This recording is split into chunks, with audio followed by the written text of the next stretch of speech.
Yeah. Simply ball dropping. What's up, family? K-Sap, we up. Ain't no stopping. I'm simply ball dropping like it's New Year's Eve, making you haters believe I'm the MVP. Ask Mr. V and R&B, they do all sports, whether it's on the field or the court, from the arena to the ring. What? You wanna swing? I rope a dope like the one on this boxing thing. That's a punchline. I'm the greatest of all time. Got something on your mind? Hit us up on the line for that round table talk. Ask B Hunt and Sheena and K-Sap too for their views on our dudes. Marriage Chronicles for you lovers. Oh, I'm married to the game. The championships, the only time I wanna ring. K-Sap, the man behind the mic. Check 1, 2. It ain't a rap until I say it's a rap. Just fall through, pull up, the hottest pod smoking. Yeah, I got you open. This freestyle brought to you by James Ford. Paid promotion. Yeah, simply ball dropping. You know what time it is. Pull up, chop it up with your family, man. K-Sap, what up?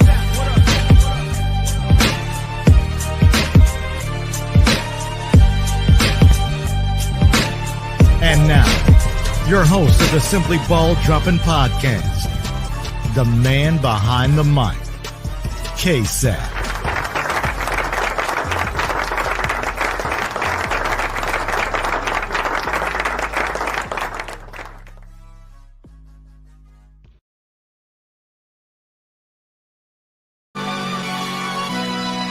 Yeah.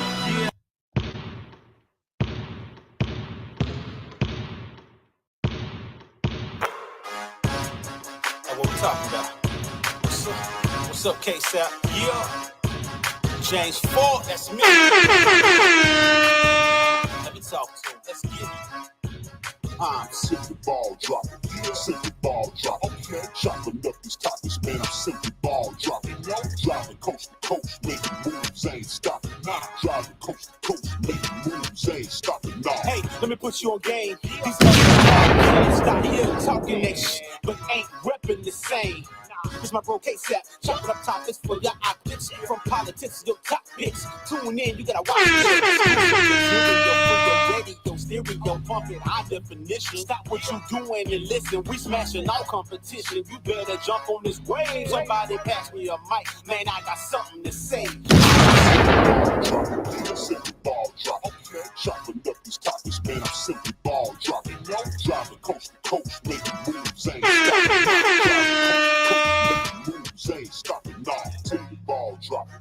Simply ball dropping. Chopping up these topics, man. I'm simply ball dropping.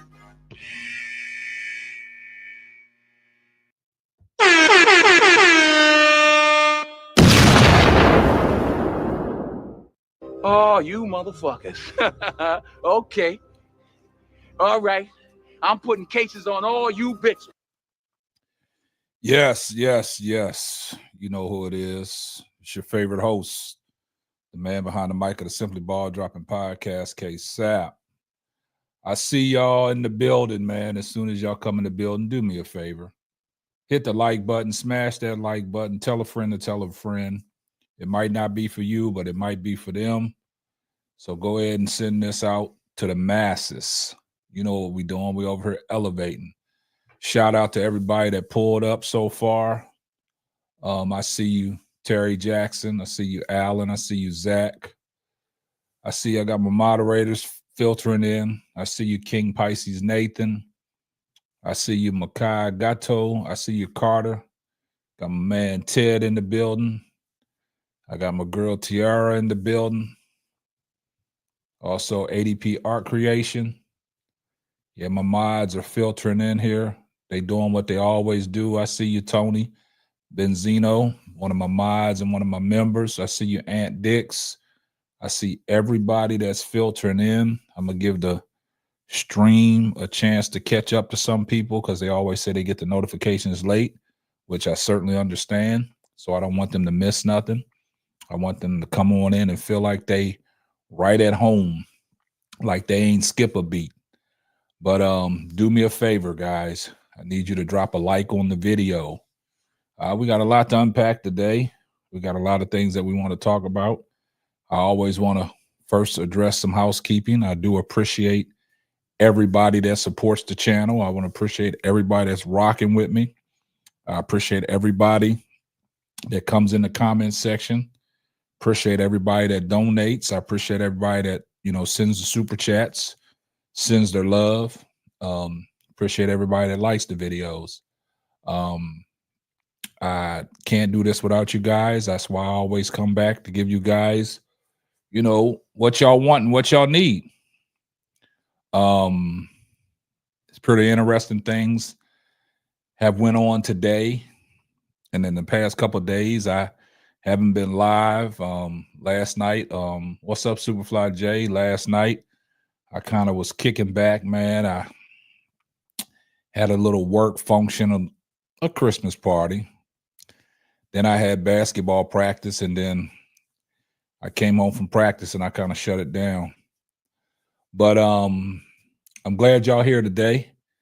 Like I said, we got people still filtering in the building. But y'all see the topic of the show, man. The truth finally comes out. Caitlin Clark has spoke. First off, I want to give kudos and give our flowers to Caitlin Clark for being named 2024 Time Athlete of the Year. Well deserved. Can't take nothing away from her. Got to give her a kudos. But also in that article that she sat down and spoke with Time, she addressed some things that needed to be said. But my only thing is, why now? Why now? When all this that you said for Time could have been said long time ago. Could have been said long time ago.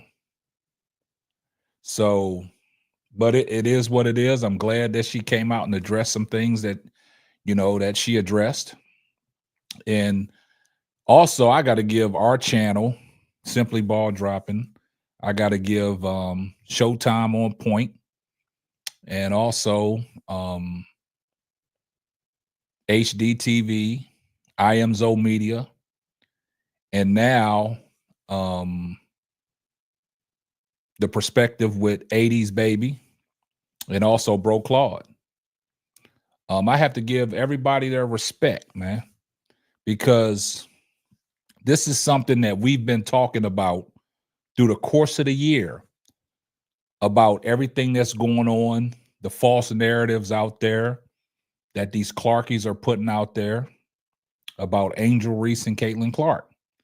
And we've been on this channel talking about the positive things and why is this happening? Why are these Clarkie YouTube channels trying to tell you to pick a side, trying to tell you that Angel Reese is just wholeheartedly jealous of Caitlin Clark? This is the narrative that's been out there. And it's sad. But when we're over here talking the truth, you got people that come in the comment section and be doing some wicked stuff and causing confusion. But we always spread the truth over here on Simply Ball Dropping. I have a host of people that come up on the panel, they give their opinions, and they talk nothing but basketball, and we give y'all the truth. We don't know, Paul. We don't know, Ted. We don't know why the Clarkies are out here spreading that. They spreaded that all through the course of the season. But Caitlin Clark addressed that in her interview with Time. And we're gonna get off into that. We will get off into that. But like I said, I never throw a rock and hide my hand. I always come on camera to give y'all great content. What's going on, Little Sip? Paul, Duvall, I see y'all in the building. But a lot of things came out in that interview that Caitlin Clark addressed. Now, one thing I will point out is if you go back to the beginning of the season, and Angel Reese had that interview because of the fact of what Charles Barkley said. I see your brass tacks of what Charles Barkley said about y'all girls need to shut up and be thankful because Caitlin Clark is the one that's getting you these charter flights to and from these games. And Angel Reese rebutted and said, this is not all because of Caitlin Clark. this is because of myself as well and the other young ladies that paved the way in the WNBA. And I'm just glad that Caitlin Clark came out and addressed it to try to let these Clarkies on YouTube know that, hey, y'all out here creating your own narrative about me and Angel Reese. And it's nothing like that. Yeah, Duvall. Yep. Barkley called the women petty. But my thing is, Caitlin Clark, she finally came out and spoke with Time because she was awarded the prestigious award of the 2024 Time Athlete of the Year, which was well deserved. And it was a nice article that she talked about. She talked about a lot of things, but there were some things that stood out that we want to talk about because we've always talked about it here on this channel. But a lot of people used to come in the comments section and be trolling and things like that and always say that, oh, y'all just hating on Caitlin Clark. Y'all just doing this and y'all just supporting Angel Reese. Nah, it wasn't like that. We call a spade over here. We call a spade over here. And that's the thing about it is, and I've told people, and I said this before people started filtering in, that what it's causing, Caitlin Clark is causing confusion.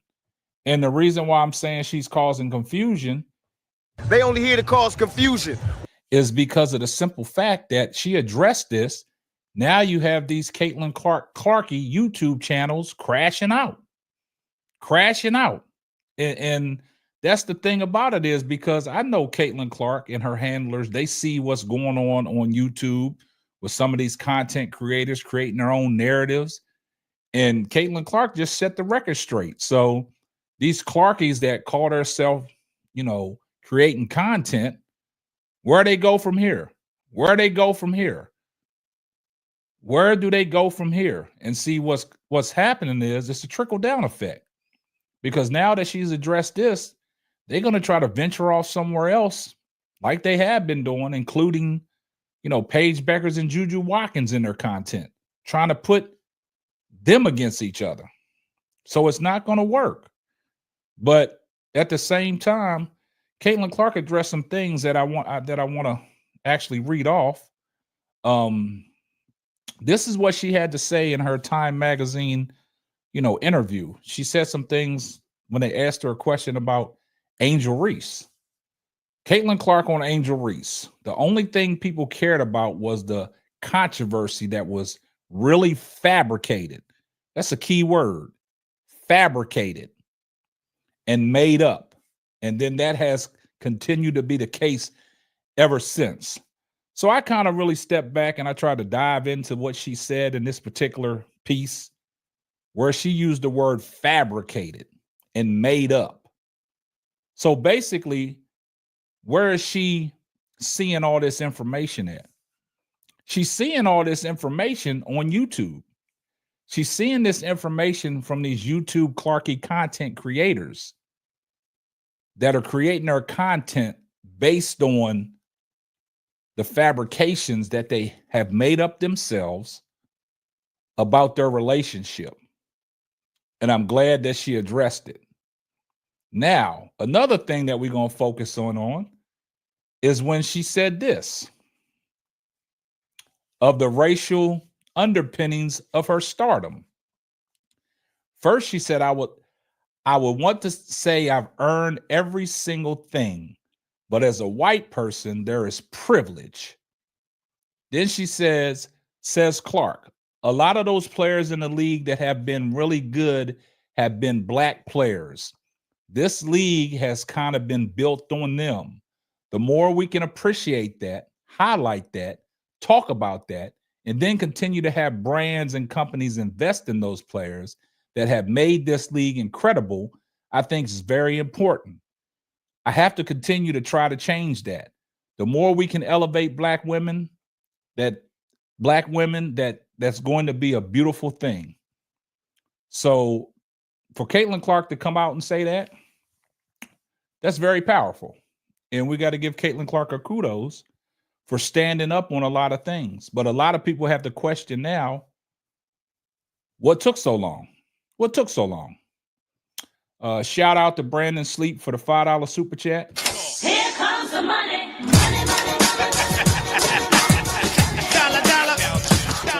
He said, "What's up, KSAP? I can't stay for the live. I just wanted to say I enjoyed the article and also your video on it. I appreciate you always supporting Brandon. So I appreciate that."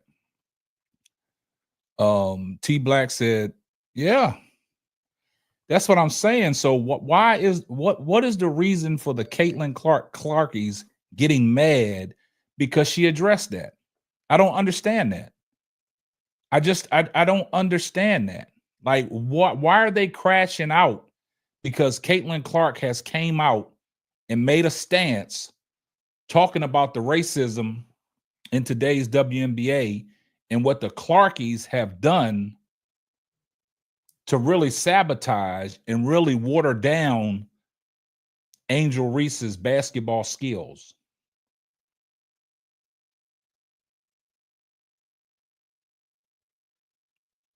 You see what I'm saying?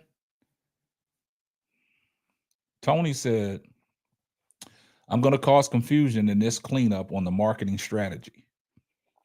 I mean, you can slice it and dice it any way you want. Shout out to Lil Sip 55 for the $2 super sticker. Here comes the money.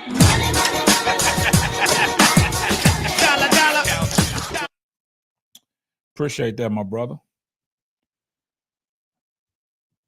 T Black said there was never basketball fans that were pushing an agenda. They were, yeah, I totally agree with that. It wasn't it's see, we gotta really talk about that because of the basketball fans. And I'm starting to notice, and we've been saying this all along on this channel, these are not normal basketball fans. These are Clarkies pushing this agenda. They're fans of Caitlin Clark, but they're not fans of the game. We've said that so many times on this channel. I mean, I can replay a lot of things. I dropped a video today talking about this whole situation, and you still got people coming up in the comment section saying some outlandish things. I see you, BU. BU, you want to be a moderator of the channel? You want that anchor? You want that anchor? Let me know, BU, if you want to be a moderator of the channel. I can make you a mod. She said it's a setup. They want to bring more black people on her side for what? Her shoe drop. That's crazy. King Webb, I see you. Hey, I mean, yeah, Aunt Dix, that's what I'm saying. That's what it's all about, man. It's like these YouTube people that are Clarkie supporters, man, they don't know what to think of what Caitlin Clark said. Because, I mean, some of the content is out there. They're giving her kudos to receiving that award for being an athlete of the year for Time. And that's all they said. They didn't want to get off into the meats and potatoes of what the Time magazine article said on her interview. I don't understand. Somebody said her shoe is dropping 2040. Y'all crazy. Yeah. BU, if you're still in the chat, let me know if you want to be a moderator of the channel. I can give you mod duties since you always here supporting the channel.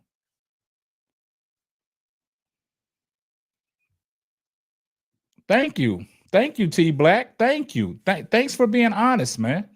Thanks for, giving me my kudos, because I talk about it all the time over here. I talk about it all the time over here, and I appreciate you pointing that out. I called that out.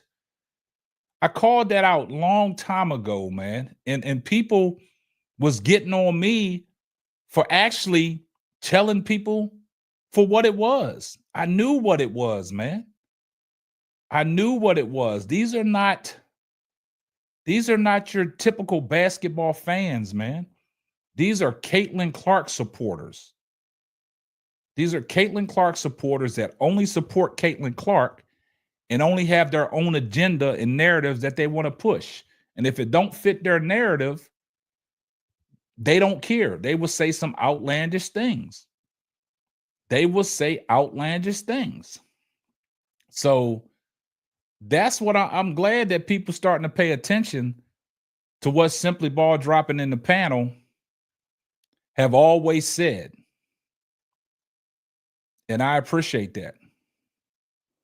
I appreciate everybody that supports and knowing that from the start that what we do over here is we give you good content and we give the actual factuals of what we do.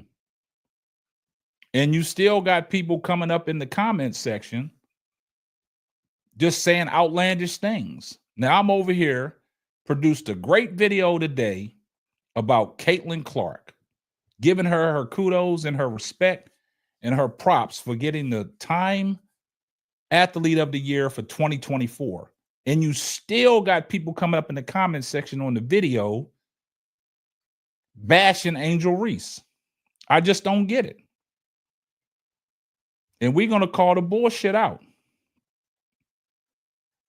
We're going to call the bullshit out. And then y'all's boy, Bitch Be Frank, still up to the same thing. He ain't been around for a while because I think YouTube took his monetization away from him for all the fraudulent stuff and all the copyright stuff he's been putting out there.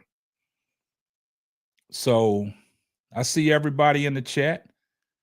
I see you came in. Daily Dose of Tea, what's going on? Bangs Theory. The Rapper. Sister Noble. I see you. Donna Cox, appreciate you. I see everybody pulling up. And this is one thing about the podcast, man. Everybody is starting to fall in love with this podcast. And then, like I said, we got great numbers over here, great production. And then we got people that are spinning off from my podcast, creating their own platforms that have positive things to say, that we talk about basketball and give you breakdowns. We don't create hate in these streets. We talk about the facts. We talk about facts. The problem is when you speak the facts and give out the truth, people don't want to hear that. People don't want to hear that. And see, this is what you guys have made possible, because now I think y'all understand it.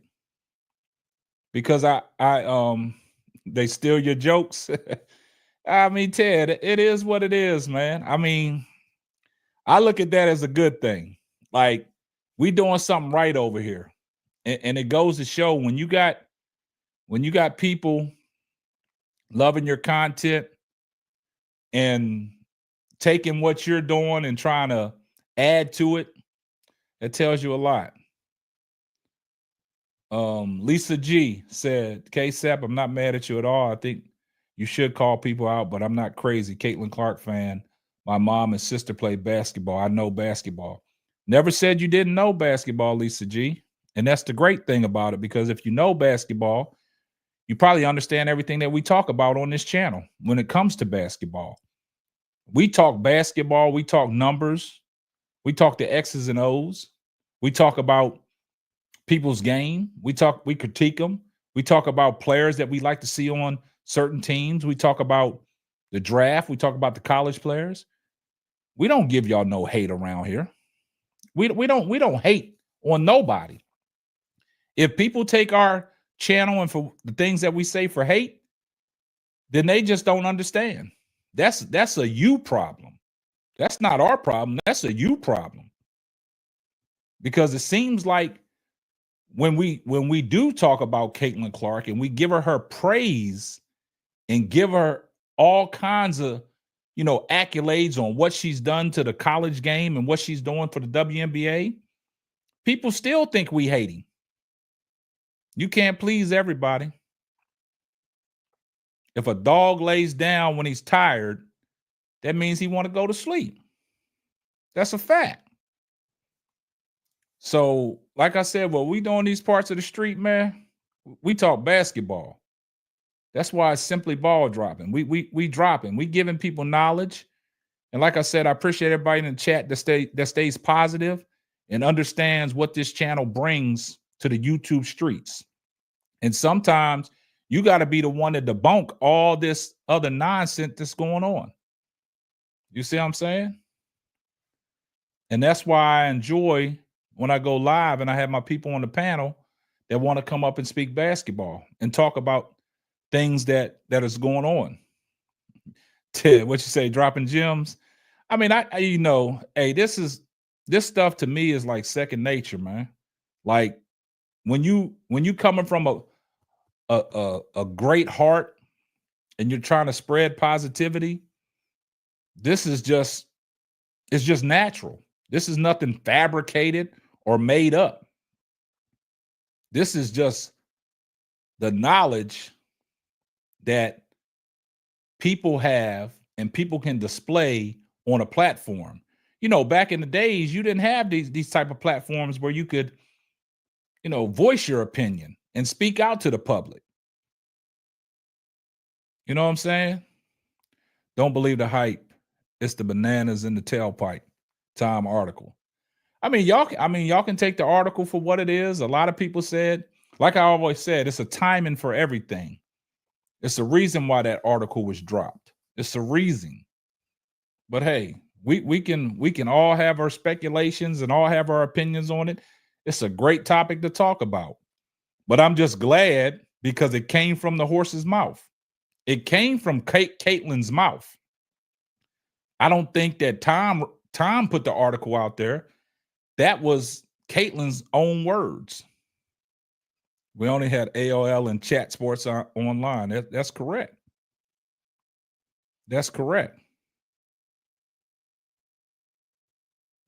Thank you, King Pisces. It happens all the time, man. It happens all the time. It happens all the time. It happens all the time.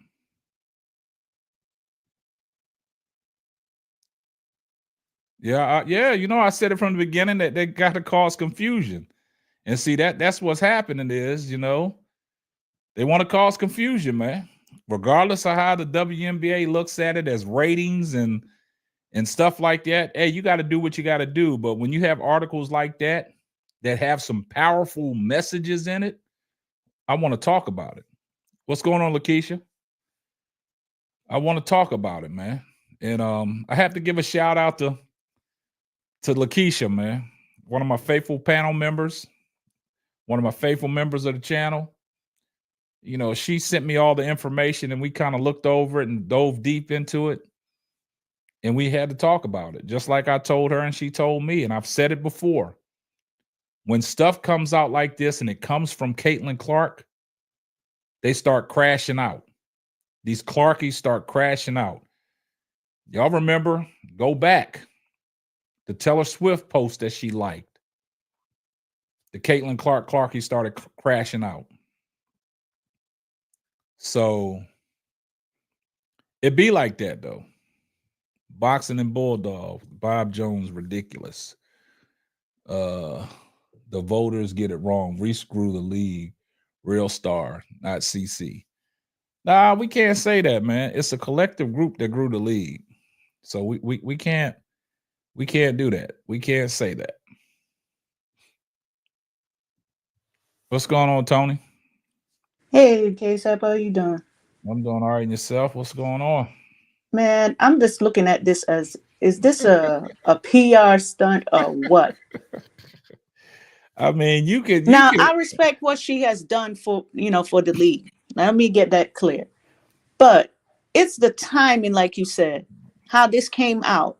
And then all of a sudden now she's acknowledging, I'm happy that she's acknowledging about, being a privileged white woman in a sport dominated by Black athletes.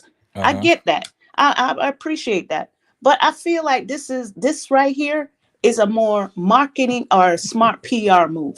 Come on now. She trying to do something right now. When you say it's a smart marketing and PR move? From what aspect and standpoint are you looking at it from? Well, I'm looking at this. Well, this is a way where she can highlight her achievements, right? Yeah. Also solidify her brand and her marketability, right? And also try to ease the tension that's between, Angel fans and the other Asia fans and everybody else who are not part of the Caitlyn Ku Klux Klan. But hold on, look, what have I been telling y'all all along from the start on this podcast when it came down between Caitlin Clark and Angel Reese? And we've used it in the chat as well. It's almost like these Clarkies are making you pick a side, right? That's true. Then we always talk about the timing of everything. The time, look at the timing on this, right? This all could have been addressed. And I think this could have been addressed a long time ago during the season. Exactly. And I think Dejanay Carrington is the one that pointed it out long time ago when they interviewed her, talked about, Caitlin Clark. She has a platform. She can come out and say something, right? But she never addressed it. It took her to win the Time 2024 Athlete of the Year to sit down and really open up, right? But I'm just glad that she addressed it, and it came from the horse's mouth, right? So when I tell people what really stood out to me was the piece when they asked her about Angel Reese, right? Right. And when she said all that stuff was fabricated, right? But then I sat back and I had to look at it for why did she say it that way? Fabricated. Where is she getting this from? This is coming off of you. This is coming off from YouTube streets. This is coming off the YouTube media, right? Right. I know her and her team see all this stuff because what it's doing is all you got to do is go on YouTube and Google Caitlin Clark, and you can see all different headlines on what people are talking about and what they're making up, right? So what I'm saying is, in this sense, when you say it's a PR stunt, and it's a marketing strategy, I understand where you're coming from that aspect. But then again, I just love the way she said a few things. I'm not going to get off into the whole article, but right. she said a few things that stood out, that needed to be said. And I'm glad that she addressed that. I'm glad she didn't run from it, because we saw the commissioner run away from some things that should have been addressed right then and there. But like y'all said, it's all about the money, right? So I'm just glad on this particular article, when she had a chance to say some things that they asked her, she didn't play hopscotch. She answered the questions, and all I can say is I appreciate that. I'm glad for it, but does this really address the root of the problem with her toxic fan base? But you know what this does?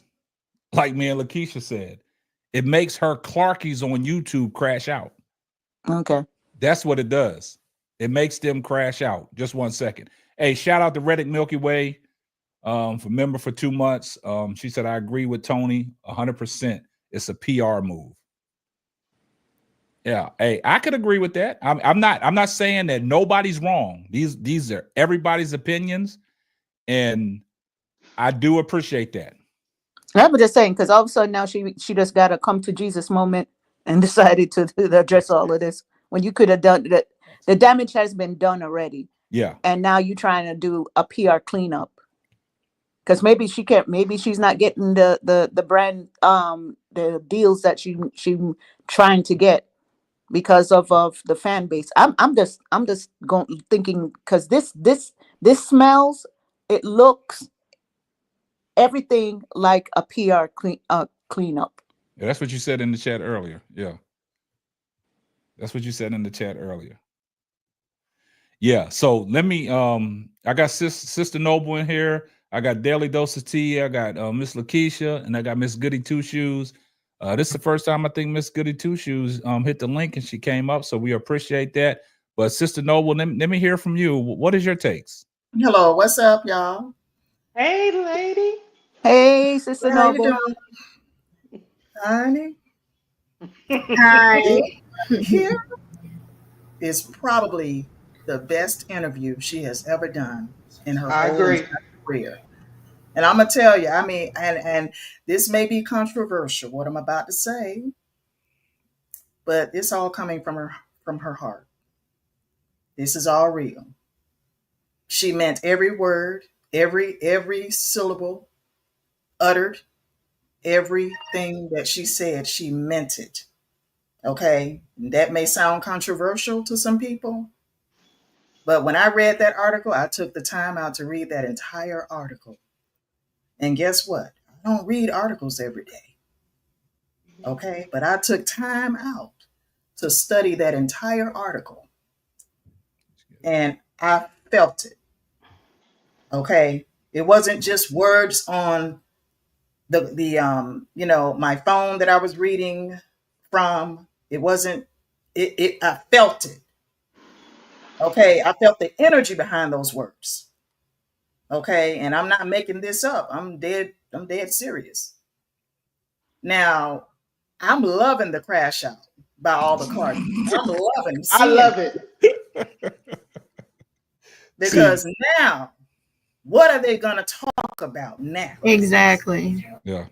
Because every time they put out a false narrative, I'm going to be right there to correct them every time. And see, Sister Noble, and that's all I've been trying to do all year long on everything that I've done, starting with the WNBA, on all the videos I've dropped and all the lives that I've done. I'm trying to create a place, a safe place for you guys to come up here and to address certain things, give your opinion without people actually coming at you, right? Because you're speaking the facts. And I'm glad that Lakeisha pointed that out today and you pointed it out now.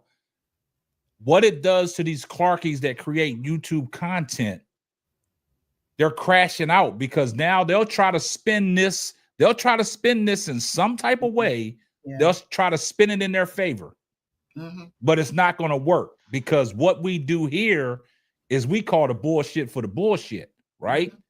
And we address things. That's why you got these other channels talking about, oh, we don't know who Simply Ball Dropping is. Oh, yes, the hell you do. Because when we call your bullshit out, and we got people that research on your channels and say, hey, this is what they doing, and this is the stuff that they stealing from you. That means you know who we are. Because when we put out the positive content, we still get negative comments up on these videos. I did the video talking about this today. Y'all go look in the comment section. BU, if she's in the chat, she'll tell you all the negativity that still came in them comments.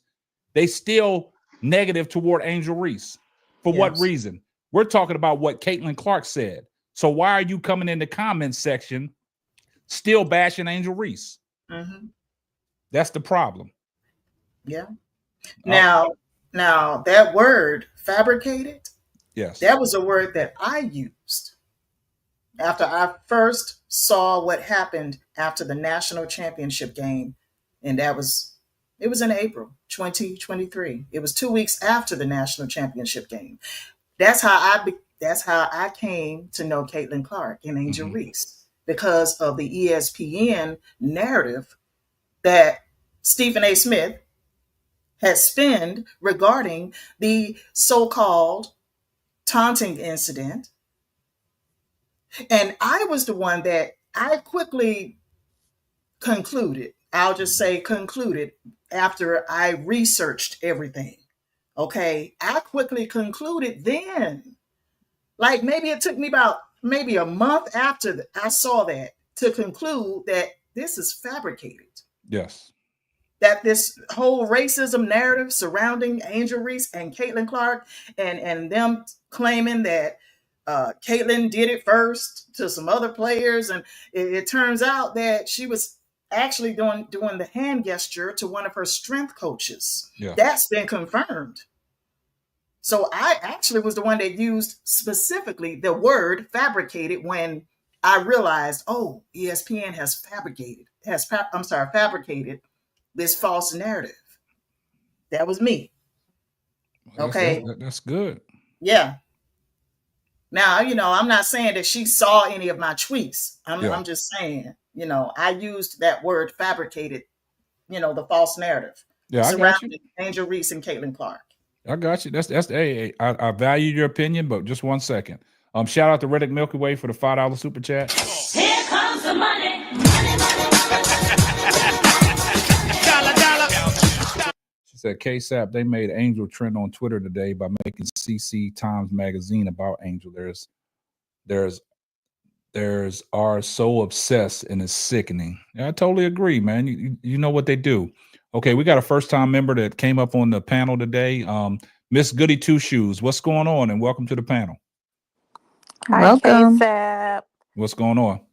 Hi, ladies. I think we have all ladies up here right now. Hey, We just welcome. was on the Hey, Miss panel. Goody Two Shoes. I was just talking to you. Yeah, we just met her on Zoom's panel. Oh, okay. Good thing. I'm glad that you came up. I'm glad that you followed all the good people over. Yeah, I told her to come up. Well, I appreciate that, Della I did. Dosity.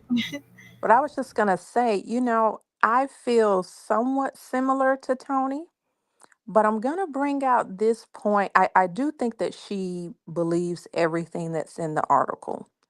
But now that I am thinking about it, I'm thinking that it's a bit more strategic. We're getting ready to go into free agency in a few months.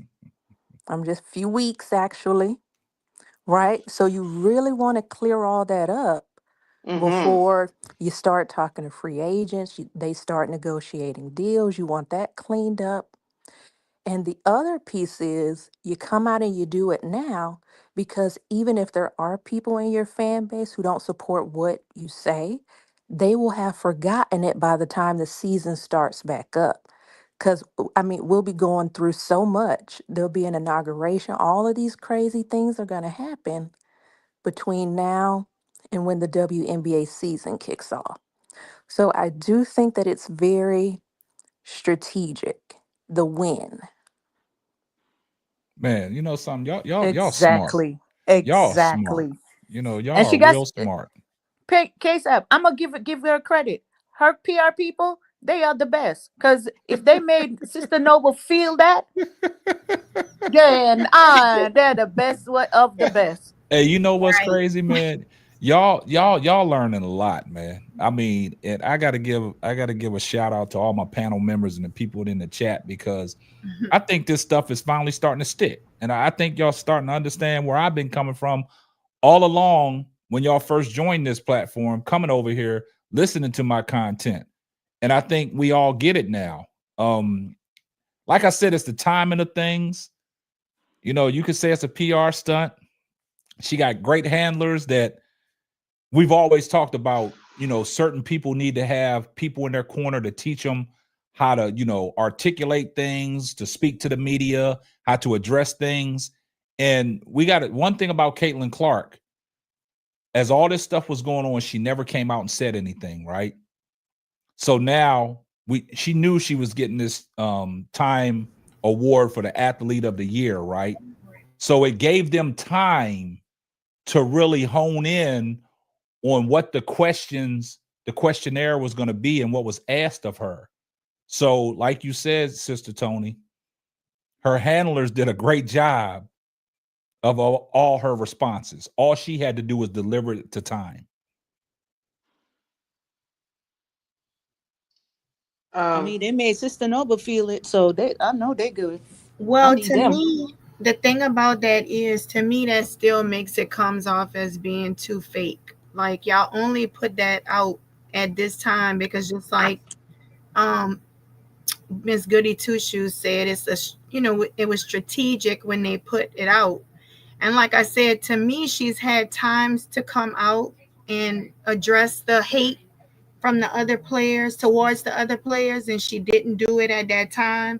So like to do it now, you didn't do it when it was happening. Yeah. When that was people, that was like people going through that stuff in their lives and stuff, and they were at games and being harassed while playing the game that they love.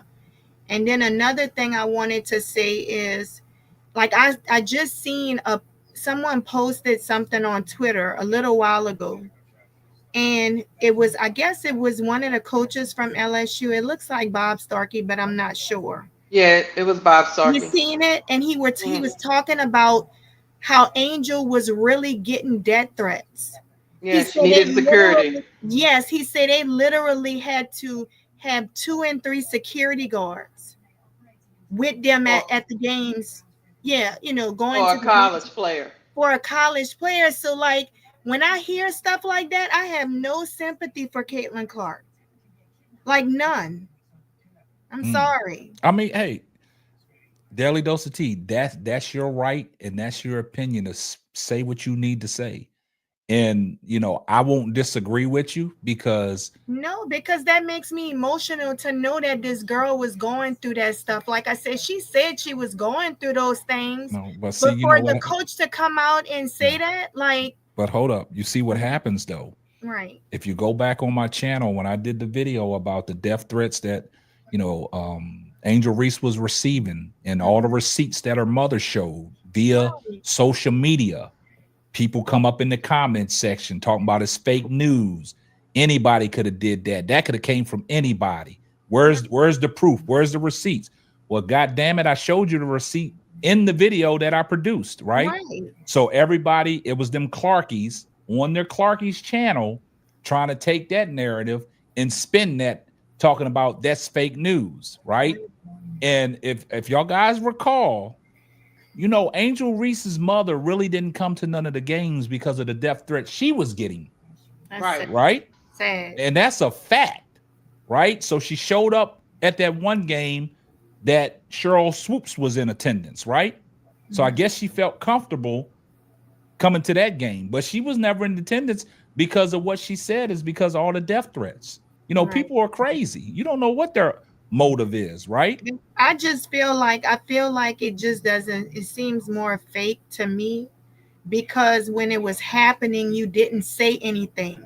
These girls were going through all types of stuff and you didn't say nothing.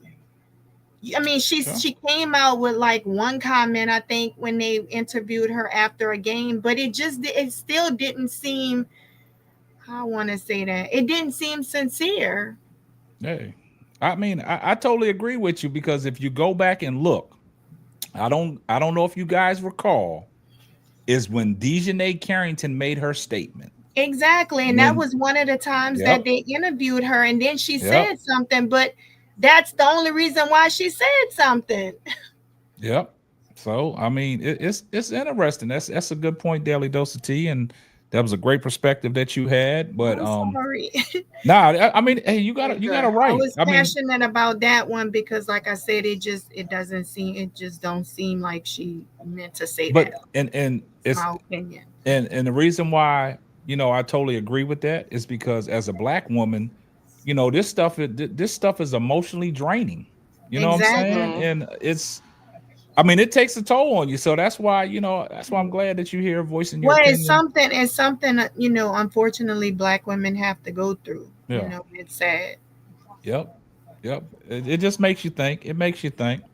Right. All right, Lakeisha, what's going on? You started this mess. You started this confusion by, getting me all the inside and intakes of it. So I had to do a show on it. So let's talk, Lakeisha. What's going on? Let me tell you, if for anything, whether she fake or not fake, let me just start off my soliloquy with this. I'm happy that the Clarkies are crashing out and losing their mind over it. Because now they calling her woke and she bound down to the Black women. Yeah. And they making her put out this statement like somebody that ran up on CC at her house, millions of dollars, took her money and held her down and gave her a microphone. I'm happy about that part. But I will say this. I'm gonna give her just a little grace, and I'm gonna tell you why. Some people, when they have that so-called privilege, sometimes they tone deaf to the people around them. If it doesn't bother, I know people right now, if it doesn't bother them, they ain't worried about everybody else. Exactly. If it don't affect their life, they not worrying about your life, K-Sap. K-Sap could be over there bleeding out in the street. Yep. and they'll walk right by KSAP. They got some people that tone deaf like that. Yeah. So I'm not saying, of course, I agree with Daily Dose of Tea. Of course, it's strategic. Everything she does is strategic. I don't think she's charismatic enough. You're using big words tonight. Go ahead. Keep going. To deliver a message like Angel Reese can deliver a message. She's not good enough in public relations to deliver a message where her Clarkies don't crash out and burn on her in one night. So she has to go back with her PR team and craft a statement, cross out the sentence, and cross out the I and the T before she actually says something. Now, I'm also gonna say this: she is a grown woman, be it 22. She know right from wrong. So yes, she should have spoke up earlier. She should have spoke out because she saw how her fans were affected, the people in her organization that she worked with every day. But from this moment forward, since she chose to speak, now she's gonna be judged on that curve. Now we don't want to hear about she didn't know how to talk to the media. She didn't know how to do this. She didn't know how to do that. Now if she don't talk like she's supposed to talk, everything is gonna be thrown at her. Right. Now she's gonna be held accountable. She got her one grace for me, and that's it. Right. Exactly. Got you. I got you. Hey, and I respect that because I said to myself when you sent it over to me, I looked at it. I'm like, why now? Like, why now? Right. And we always talk about the timing of things, but I will say this. I saw somebody in the comment section, I think Paris said, anybody could have submitted them answers for that interview. Right. You know, they get, when you have major interviews like that, unless they're live and you have stuff coming in like that, that's almost like a questionnaire, right? Right. You submit us some questions and these are our answers. And like you said, Lakeisha, do we know, did that stuff come directly from Caitlin Clark? Yeah, was it live? Was it? Nah, it's just an article written up. It's an article written up. Well, there is like a little in a house. You know, I don't know. I can't answer that. I'm like Tony. I'm not going to start a false narrative, a false rumor. Right. I don't know. But it would make it more believable if she comes out and really says it. But I still don't think that would make it believable because I don't know. Because it's already written out. It's already been written. Correct. It's already written. She should have said it when she had the chance to say it. Yeah. When she was being interviewed live. Yeah. Well, and that's the difference. Like when Angel Reese had hers in the magazine that her and Asia Wilson did, it was a live interview. So the questions came in and she answered them from the heart, right? Right. It's different when you're answering from the heart and writing stuff down. Exactly. Because like Paris said, them major interviews like that, when you got an article written up like that, they're sending her team and her, these are the questions that we're going to ask you, and what is your response? Right. So, like y'all said, it probably took somebody in her PR team that wrote that for her. Maybe she had a little say in what she said, but like I said, I want to focus. This is what I want to focus on, and this is why I took what you sent, Lakeisha. I took these two, and I honed in on this because this was interesting. This one right here, if you take a look at the screen where she said, when they asked her the question about Angel Reese, she said the only thing people cared about was the controversy that was really fabricated and made up. And then that has continued to be the case ever since, right? So then she also stated about the racial and the underpinnings of her situation. She said, I want to say I've earned every single thing, but as a white person, like you pointed out, Lakeisha, that white privilege is a real thing, right? So also she said a lot of those players in the league that have been really good have been black players, right? Then she said this league has kind of been built on them. The more we can appreciate that, highlight that, talk about that, and then continue to have brands and companies invest in those players, that have made this league incredible, I think it's very important. I have to continue to try to change that. The more we can elevate Black women, that's going to be a beautiful thing. So then I looked at that statement. I'm like saying to myself, in this situation, man, that don't sound like something Caitlin Clark would say. No, I wanted to wait till you finish. That part of it, I probably would say that could possibly be true. Like could possibly be That was something too how deep. she feels. That was too deep. I'm telling you, the reason I would say that could possibly be true is because when she talks about those players, like just outside of the hate stuff, which she don't really address, she talks about how those players inspired her and stuff like that. So that part of it, like Sister Nobly said, I could believe that. Because she does talk like that whenever she talks about like players that like Maya Moore and all the players that she looked. Yeah, because I don't know if y'all ever seen the video. I don't know if that was a Maya Moore, but she met her when she was younger. Young, yes. And I think her dad bought it to a game or something. So I could believe that part. I mean, her face lights up when she talks about the people that came before her. Right. Exactly. I could believe, some of that part of the statement. I think she's that means her PR has done a great job. If y'all believe in all of that. No, what I'm saying is two things can be true. Two things can be true. You can have respect. You can have respect for the people that came before you, and also be tone deaf to the racial strife that's going on in this country. Exactly. And having your name. Two things could be true at the same time. True. You can still respect those players and still not understand their struggle. Right. Say that one more time, Lakeisha. Exactly. Say it a little louder. You can respect those players and still not understand their struggle. Exactly. Amen. Preach, correct. My sister. Preach.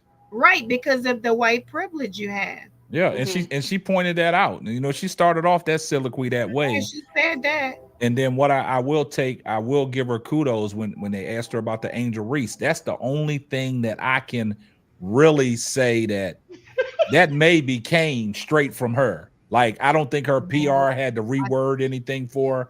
I think she's correct. She was spot on with that. Hold on. She sees it. As far you talking about as far as it being fabricated? Fabricated. She sees it. Right.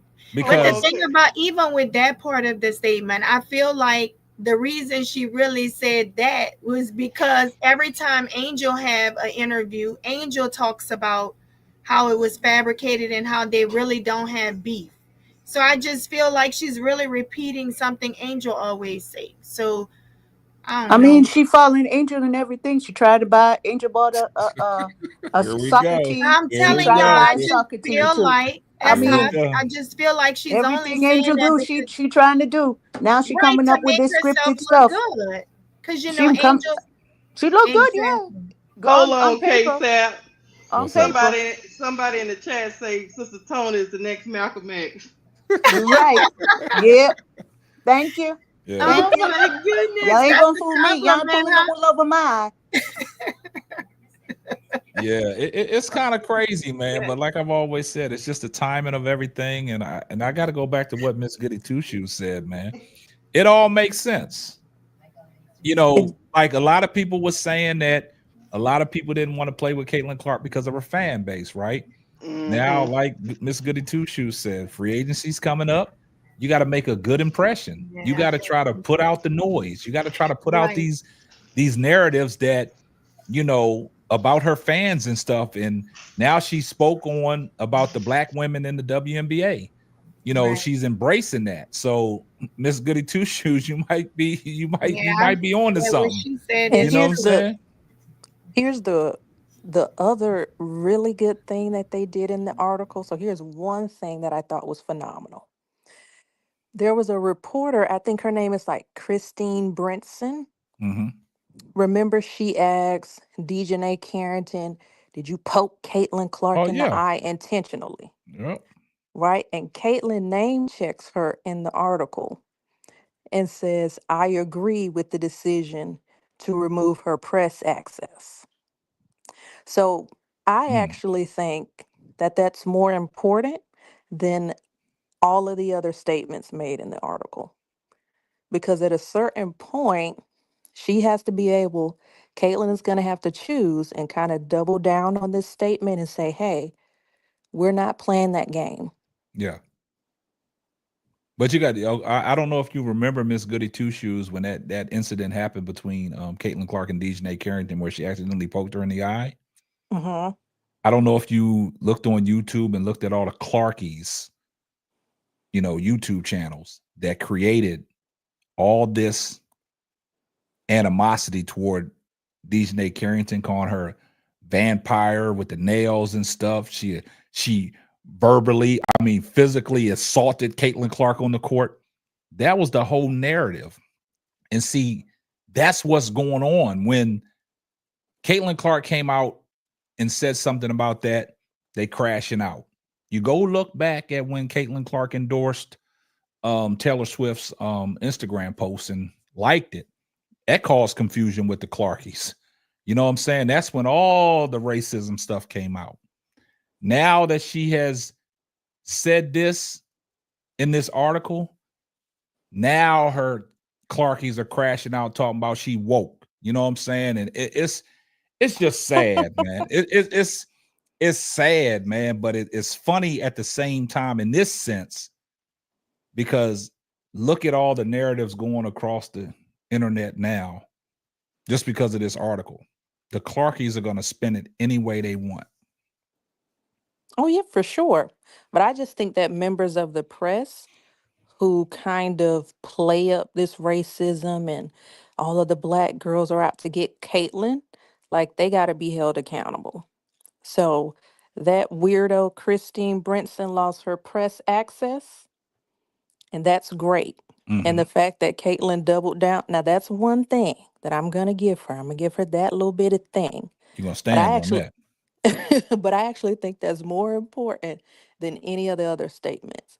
So it's time to start tossing out these journalists who want to come in and ask these silly questions and promulgate this and, this idea that Angel Reese and everybody's out to get Caitlin Clark. That mess has to go. Hey, that's a good point. That is a good point, man. Like I said, man, y'all, the thing about it is y'all speak actual factuals, right? And people have a problem with people that spit the actual factuals, right? So what they do, they take what you say, all the great and positive things, and they pick and choose what they want to get out of it and spin it into their own narrative, right?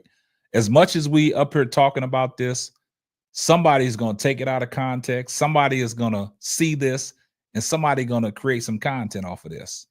Mark what I say. Angel is always content. So, everybody likes to say she doesn't matter, but everybody needs Angel to get clicks and views. So that will be back. But like I said, I do think that it was strategic. But, at least there's one real piece of work that Caitlin Clark is doing in that article.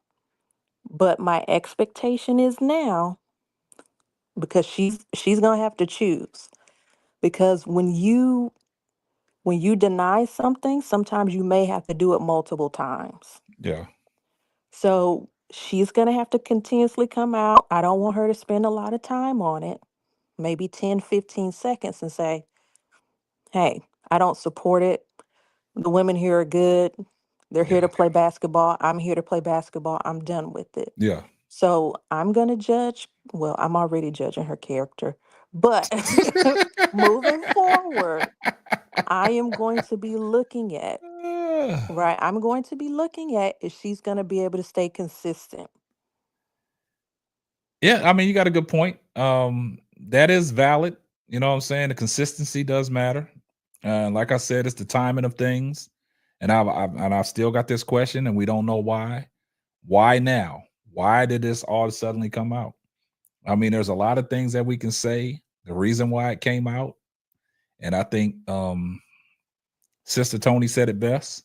And you said it best, followed up with Daily Dose of Tea. But I got to give Lakeisha kudos, man. She really cooked on her little segment when she was on the floor. She really stirred some things up, man. And And see, this is the stuff that we deal with. See this right here? I don't know who this Joseph Payman is. It said, Brash, you're really drinking Swoops' Kool-Aid. See, you know, you can't get away from this stuff, right? See, when you're talking facts hurts people's heart, right? So that's when you start talking reckless, right? And then I don't know. Sometimes that's why I can't look at every message in the chat. I'm glad they're here. Somebody said that, you know, mixed groupies, they didn't came over here, you know what I'm saying? And that's what they do. Not the groupies. Yeah, the groupies, man. They want to come over here and see what's really going on. You see what I'm saying? You know what it is, K-Sap?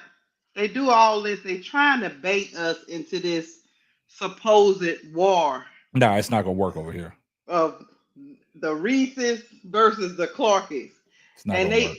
And what pisses them off so much is a lot of us don't even buy into it. We just look at them and giggle and just look at them like they weird, and they can't stand it, K-Sap. They can't. That hurts them. They can't stand that weird, because that weird word is like, y'all a little weird over there. Y'all a little different. Y'all a little different. Right. Yeah. I mean, the reason why Caitlin Clark is gonna have to say it multiple times now is because she let it go on so long. Yeah, but look, I'm gonna go back to what Daily Dose of Tea said. I kind of missed this. I wanted to say this, but I forgot about it. But I'm gonna go back to what Daily Dose of Tea said. You know, Angel Reese has been coming out on that podcast, and like I said, I was glad when Angel Reese dropped her own podcast, Unapologetically Angel. A lot of people had a problem with that. Why is she dropping a podcast, right? Like I was saying, Angel Reese wanted to debunk all the negative narratives out there, and she got her own voice, her own platform, so you can hear it from the horse's mouth, right? And then she already talked about the relationship between her and Caitlin Clark. It's not a bad relationship. You know what I'm saying? They actually been competing since high school. It's competitive, right? So then I followed that up by saying Fly J came out and said the same thing, even though Fly J and Angel are not, you know, the best of friends right now, but they still cordial and she still has her back. She came out and said the same thing, that the media made this a thing between Angel Reese and Caitlin Clark. But how long ago was that? So, like Daily Dose, and I've said, why now, Caitlin Clark? Why now? Like, this could have been talked about a long time ago, right? But I guess you waited till you got this prestigious award, and you had to give them something, and you gave them a lot. But what that did, that just hurt all your Clarkies. That's all that did. So is this like a one-hit wonder? I'm gonna say something now, and then we're not gonna say nothing else some more about it. Hey, that's the question that majority of y'all on the panel were saying. Like, she said it, but is she gonna stand on it? Like, is she gonna? Because repeating something or sending out a scripted version of whatever it is that she sent out, right? And not standing behind it is a whole different thing. I think if she really wanted to show something, go on Angel's podcast and then, hey, now you know that she's 100% behind it. Man, you can't do that, Tony. Why? if no, I'm saying that in a sarcastic way. Oh, okay. BU, she commented on the video I did today, and she said the same thing. Angel needs to have Caitlin Clark on her podcast. And she made that comment in there, and people went crazy, right? Now, if that happens, if Caitlin Clark appears on Angel Reese's podcast, you know what that's going to do? You know what that's going to do? They're going to lose it, man. That's going to, all the credibility that some of these Clarkies have, what they talk about, it's this is one that's going to be really causing confusion. Well, it's time. It's time for them to do it. Because I know there's a lot of people who are tired of this whole scenario. We're tired of the narratives. We come on show that you really 100% behind this, and this is not some PR stunt, go on Angel's podcast and dead it. Yeah. Because now they ain't going to have nothing to say. What are they going to say after this? I don't know. I even like the part of the interview when she said, about the national championship. She's just wondering why they keep comparing them. It's not like I guard her or she guards me. So what are we really even comparing? Yeah. She said, I don't get it. Yeah, I don't guard her. She don't guard me. But She don't guard me. I don't guard her. So I don't even understand why this keeps going on like that. Yeah, I would love to see this all be put to bed so we can get back to basketball and talk to X and O's about basketball and what some of these females in college are capable of doing, and you know, when their time is next and the draft and things like we've been doing. But see, when stuff comes out like this, you see what it causes. It causes confusion, and you got to talk about it. But you know, I just hope that, you know, all this stuff can be put to bed. This is nonsense, right? This is all nonsense, man. I just want to get back to talking basketball, giving the people what they want, the people that's in the chat that want to learn and listen to our opinions when we talk about basketball and breakdowns of certain people that we talk about. The X's and O's giving, you know, certain females credit, you know what I'm saying, on what they are doing and what they can do better. That's what it's all about. But see, when stuff comes up like this, and we talked about it before, you know, we get looked at as the bad people, right? Because we give the actual factuals. But there's other people that's not giving the actual factuals. They'll just, you know, like I said, a pair of lips to say anything. You know what I'm saying? So, you know, in this sense. And KSAP, the whole thing with the waving in the face, she also said she didn't think that was taunting. Yeah. See this She is say, crazy. Caitlin said she didn't think that was taunting. That's just something they do on the court. She did it herself. Yeah. I just sat there and kept reading. I said, "Oh, you didn't think it was taunting?" Well, all the United States of America thought it was taunting. They was coming to your defense, and you ain't say nothing. They made a big deal when Angel did it, so it was like that's when that white privilege kicked in, right? And at that situation, I think she could have debunked that after the national championship game. She could have came out and said, "Hey, nah, that ain't bother me at all." Yeah, it didn't bother me. Angel did what was you know, right in the heat of the moment. You know what I'm saying? So I mean, for y'all to get on her in that way, I mean, it's unacceptable. I mean, she could have put that fire out, but hey, it is what it is, man.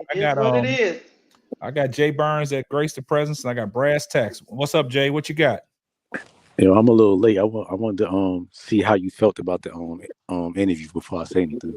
All right, we didn't already talked about that. I didn't get off into the whole interview. I got into certain pieces of it, and you know, I when she addressed the thing about Angel Reese and she addressed the things about the players, the black ladies in the WNBA that, you know, have grown the game before her, and she talked about her white privilege, you know, that kind of stood out. And you know, a lot of people say, you know, it might have been a little PR stunt, you know, it might have been, you know, a marketing strategy. But, you know, like I said, you know, I got some good things out of it. And Goody Two Shoes, she pointed out, you know, certain things that was very intricate of the interview. But a lot of people don't think that was all Caitlin Clark. So you think somebody wrote that up for her? That's I mean, I'm me personally, you know, my opinion is, you know, some of the things came from Caitlin Clark, but a lot of people say the majority of the stuff, they don't think it came from Caitlin Clark. That came from her PR team.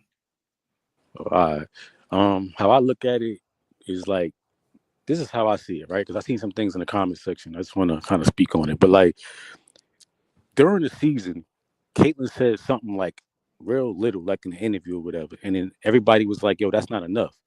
That's not enough. She need to say more. So then I think a couple games down the line, she said a little bit more. And people like, that's not enough. That's not enough. She need to really go in. Now she goes in, and now people are saying, why now? Why now? Why now? It's like, well, what? Should she not say something, or should she say something? Like, she gave y'all what y'all wanted. You feel me? Like, she went deep into it. Y'all might not like the timing, but she had said stuff before, but y'all didn't like how she said it. So this time she made sure to stamp it. That's how I feel about that. And then as far as like, even what she was saying about the media, look, I don't think the media intended for the racists to latch on to it. The media was just trying to create a rivalry. And at the end of the day, the rivalry benefited women's basketball. It kind of needed to happen. You had these two larger than life superstars that was in college women's basketball, that was keeping fans into the game, bringing fans to the games. They took that moment to create a rivalry, and it worked out for the league. Now, the racists that latched on to it, that's what racists do. Racists are going to latch on to anything to try to get their point across. And it sucks because it ruins something like a good rivalry between Angel and Caitlyn. You know what I'm saying? But, that's just how racists are. Good point. Yeah. But what's up, K-Sap? What's up, panel? What's going on? Man? What's up, Brad? What's up, Brad? Shout out to Lakeith, Goody Two Shoes, Daily Dose of Tea, Sister Noble, Sister Tony X, Sister Tony X, Sister Tony X Benzino, Sister Tony X. Assalamu alaikum. Assalamu alaikum. Malaikum, my brother. But yo, hey, K-Sap, I would love for Angel to bring Caitlin Clark onto her podcast. That's what we're talking about. Me too. Bro, that would be Shannon Sharp, Cat Williams stuff right there. Yeah. That would be that would be box office. That would break some numbers. What? Are you kidding me? That would bring all the haters and all the lovers to the channel. Like everybody be tuning in for that. Right. Crash and burn. That's going to eventually happen. I do feel like it's going to eventually happen. You talk about a crash out. Boy, it's gonna be like two locomotive trains running into each other. What the crash out would be. Yeah. They would lose. I know Jason Whitlock would lose his mind. Yeah, that's what I'm saying. He would lose his fat mind. Trust you me. You already said the woke mob is pulling up on her right now. Yeah. But you know what? I agree with Sister Tony. I'm not going to say she was insincere because, again, she has always been a big fan of Maya Moore. I mean, she went fangirl when she saw Maya Moore in person. She was like a little girl when she saw Maya Moore. Now, I will qualify that by saying, and all the black people sojourn here in America under racism, Jim Crow, the things that we've been through. Yes. Mm-hmm. There's one thing white folks always loved us for, and that is when we entertain them. Yes. They have always loved us as entertainment, whether it was dancing, music, and now sports. Yeah. It does not mean that they're worthy to come to the cookout. Doesn't mean that you can get some of this sweet potato pie, this macaroni and cheese, these ribs. You ain't playing no dominoes. You ain't playing no spades. You know what I'm saying? You ain't even got next, huh? You can't even get next. They not invited, huh? Yeah, you ain't drinking no Kool-Aid. Be on the outside looking in. So that no we gotta real. wait. We gotta wait to see how you act from now on. Now if you stand on business, exactly. If you stand on business. If you stand on business and you continue to do the things that you claim to believe in, for instance, I would have loved for her to respond to the death threats the Angel's been receiving. Yeah, exactly. I would have loved for her in the article to say, I am totally against that. They should be investigated by the league, and whoever threatens her should be arrested and put in jail. I would have loved her, even if she didn't write, I would have loved to see that in the article. Right.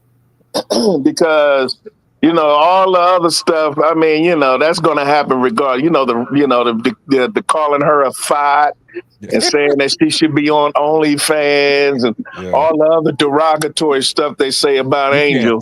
You can't stop that. You ain't gonna stop that with just the talk. You know what I mean? But when it comes to them death threats, she should be saying our Commissioner Engelbert should be investigating whoever is making these threats to Angel. They should be doubling security. They should be on chartered flights. They should have a well security, big security at these hotels and whatnot. They should have secret service type deals. You know what I mean? Right. But you know what? It makes sense what you're saying, because I had just talked about something somebody put out on Twitter from one of the LSU coaches, and Lakeith seen it too. And he talked about how they had to have 2 and 3 security guards to protect Angel when she played for LSU, because she really was getting death threats. The coaches seen the messages she was getting. So that would be nice if she would, she would have condemned that, because that's the worst you could get. Like, people telling you, and even her mom was getting that. Yep. And you know what? It makes sense for somebody to put that out too. That was probably calculated too. That Twitter post that they put out, because they seen she had just, put her statement out. So that's probably why somebody put that out on Twitter today. Yeah, because that coach is an older white male. Right. Okay, He so felt that's compelled to say right. Exactly what he had to do to protect his player. Right. Yeah. And do you think that article was recent? I don't think it was recent. It probably was an older article, right? Well, yeah, sometimes they do those interviews, in advance, great advantage. That for all we know, she probably did that back in August or something. Nah, because in the interview they mentioned Stephanie White walking into the gym, so that was. Okay. How long ago did Stephanie White get hired for the Indiana Fever job? Maybe it was sometime in November, right? Ago? Yeah, it was I think it was a little longer than that. I think it was maybe a month. Maybe a month. Maybe a month. Maybe the end of October, early November. Something like that. So that could have been back then. I know Daily Dose wasn't talking about that. She was talking about I was talking coach. about the one they put out on Twitter. Okay. Yeah, from the coach. I think that one is older, Daily Dose. It of looks him like talking it about is. Angel Reed, the death threats. Yes. I think it is that older, one. and then Okay, somebody reposted it. Yeah, that's what it because they looked wanted like. to make the connection. Exactly, but it was calculated also. Yeah. Well, whether it's calculated or not, I'm just liking the crash out. It had That's the funny part. That's hey, whatever her motive was, it's fine with me. It's just I'm enjoying the crash out. Keep doing interviews, Caitlin. Yeah. Exactly. Stand on it, because she's gonna be held accountable. Well, they crashed out when she liked that Taylor Swift post. They crashed out then. But you don't know y'all what I mean? find it kind of ironic that every time that Caitlin Clark does something that catches the media attention, that they do crash out? Like Brad said, and I talked about it earlier, when she endorsed that Taylor Swift post, she liked that. They was crashing out, right? Right. But see, the only thing about the Taylor Swift post, they talked about that on Zoom Media. It seems like her PR team came back and they recanted that statement. Just for her fans. Yeah. So it just don't seem like that was. Y'all got to understand something. Caitlin Clark fans are fans of Caitlin Clark. Not all of them, but majority of them are Caitlin Clark fans. They're not a fan of the WNBA, man. They and just even deeper than that, K-Sat, even deeper than that, I don't think they're exactly fans of her as a person as much as she is a symbol. No, she's a symbol of the, for lack of a better word, the overthrow of the dominant black athlete. Exactly. You see what I'm saying? Because a lot of these people are so steeped in their racism that they're biting their hands at the thought of their children having a poster of Asia Wilson on their wall, a poster of Angel Reese on their wall, a poster of some of the NBA players, and their daughters having these black WNBA players on their wall. They represent. I call them MARBA. Make American white basketball again. Exactly. Wow. They're using her to to have the racist undertones. Yeah. Yeah, so I think a lot of them, it's not necessarily Caitlin Clark that they love or basketball, but what she represents, the symbolism. She represents somebody who we could, whiteness, right? You think that's majority of her fans? Or minority No. But a great number of them, though. A great number of them, though, but not all of them, no. No, of course not. All of her fans are like She that. got black fans. I'm a fan of Caitlin Clark. I like the way she plays. See, and hold on. I'm glad that y'all said that. I want to get this straight, man. I'm glad that people on the panel said that, man. See, that's what I want people to understand. That's even listening to the podcast and create your own narrative on what we're talking about over here. Y'all got to understand something, man. We don't hate Caitlin Clark, man. We are fans of Caitlin Clark, man. Just because we give her heavy criticism, but the only criticism that we give Caitlin Clark really is about the turnovers and sometimes hero ball. Yeah. And I don't think people should take that as hate and saying that we hate Caitlin Clark. And I don't even crash out over that, K-Sap, because she's a rookie. Exactly. You know what, K-Sap, though? We live in a sensitive as time right now. Like, everybody's just super sensitive about everything. Like, that's true. They just want to cry. Like, they just want to find something to cry about. You feel me? I agree.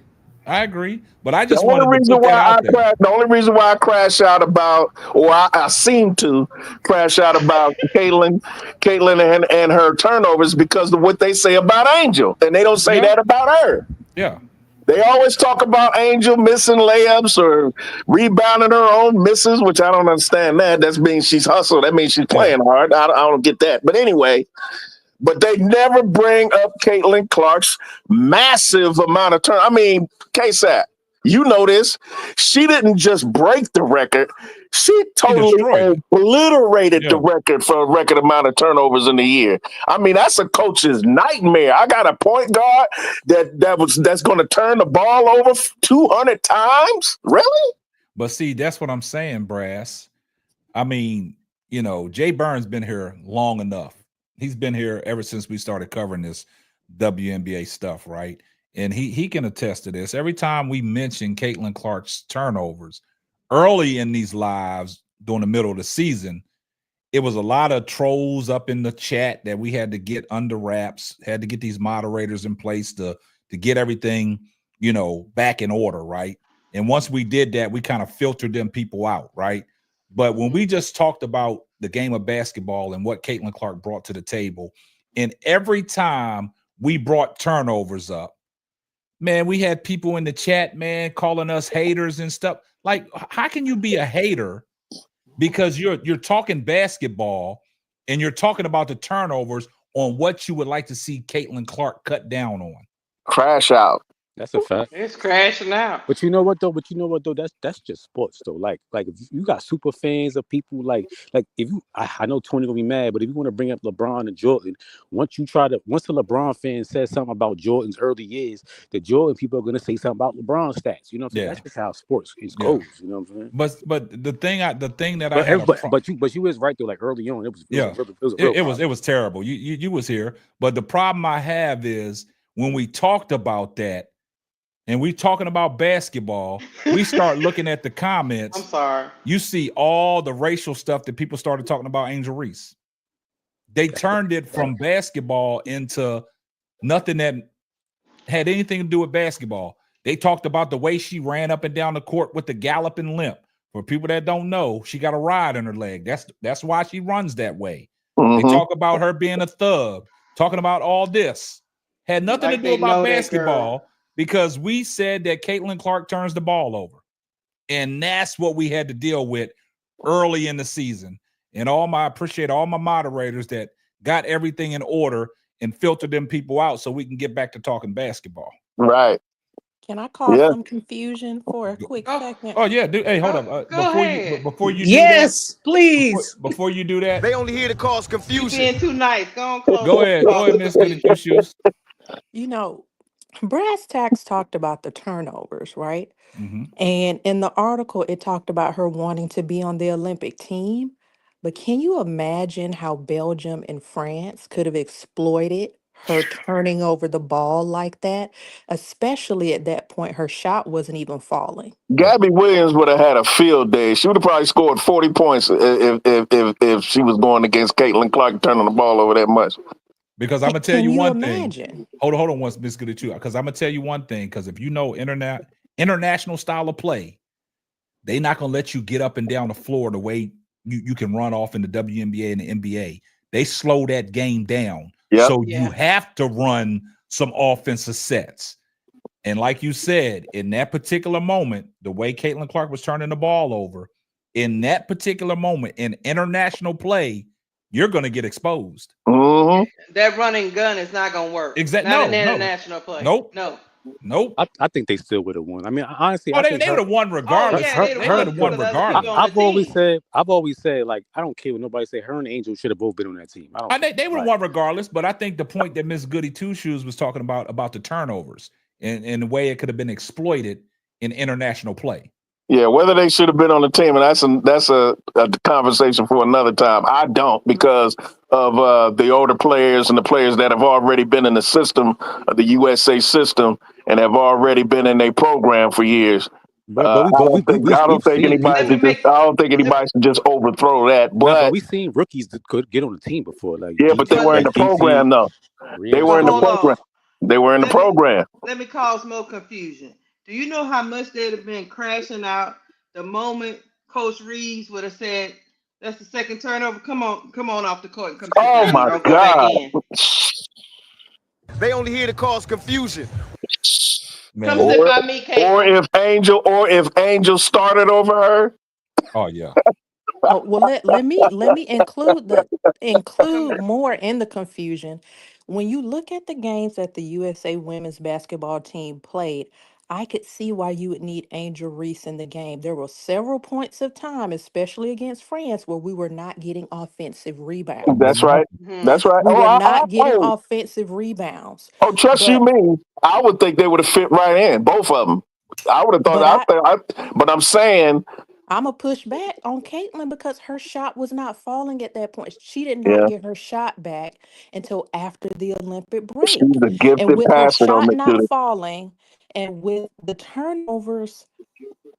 I just don't. She's a gifted passer, but I just don't think if she would have started turning the ball over, Coach Reese don't have any problem sitting you down and you don't see her for another 2 games. And then dumb people would have been crashing out on YouTube. They'd have been falling out the floor.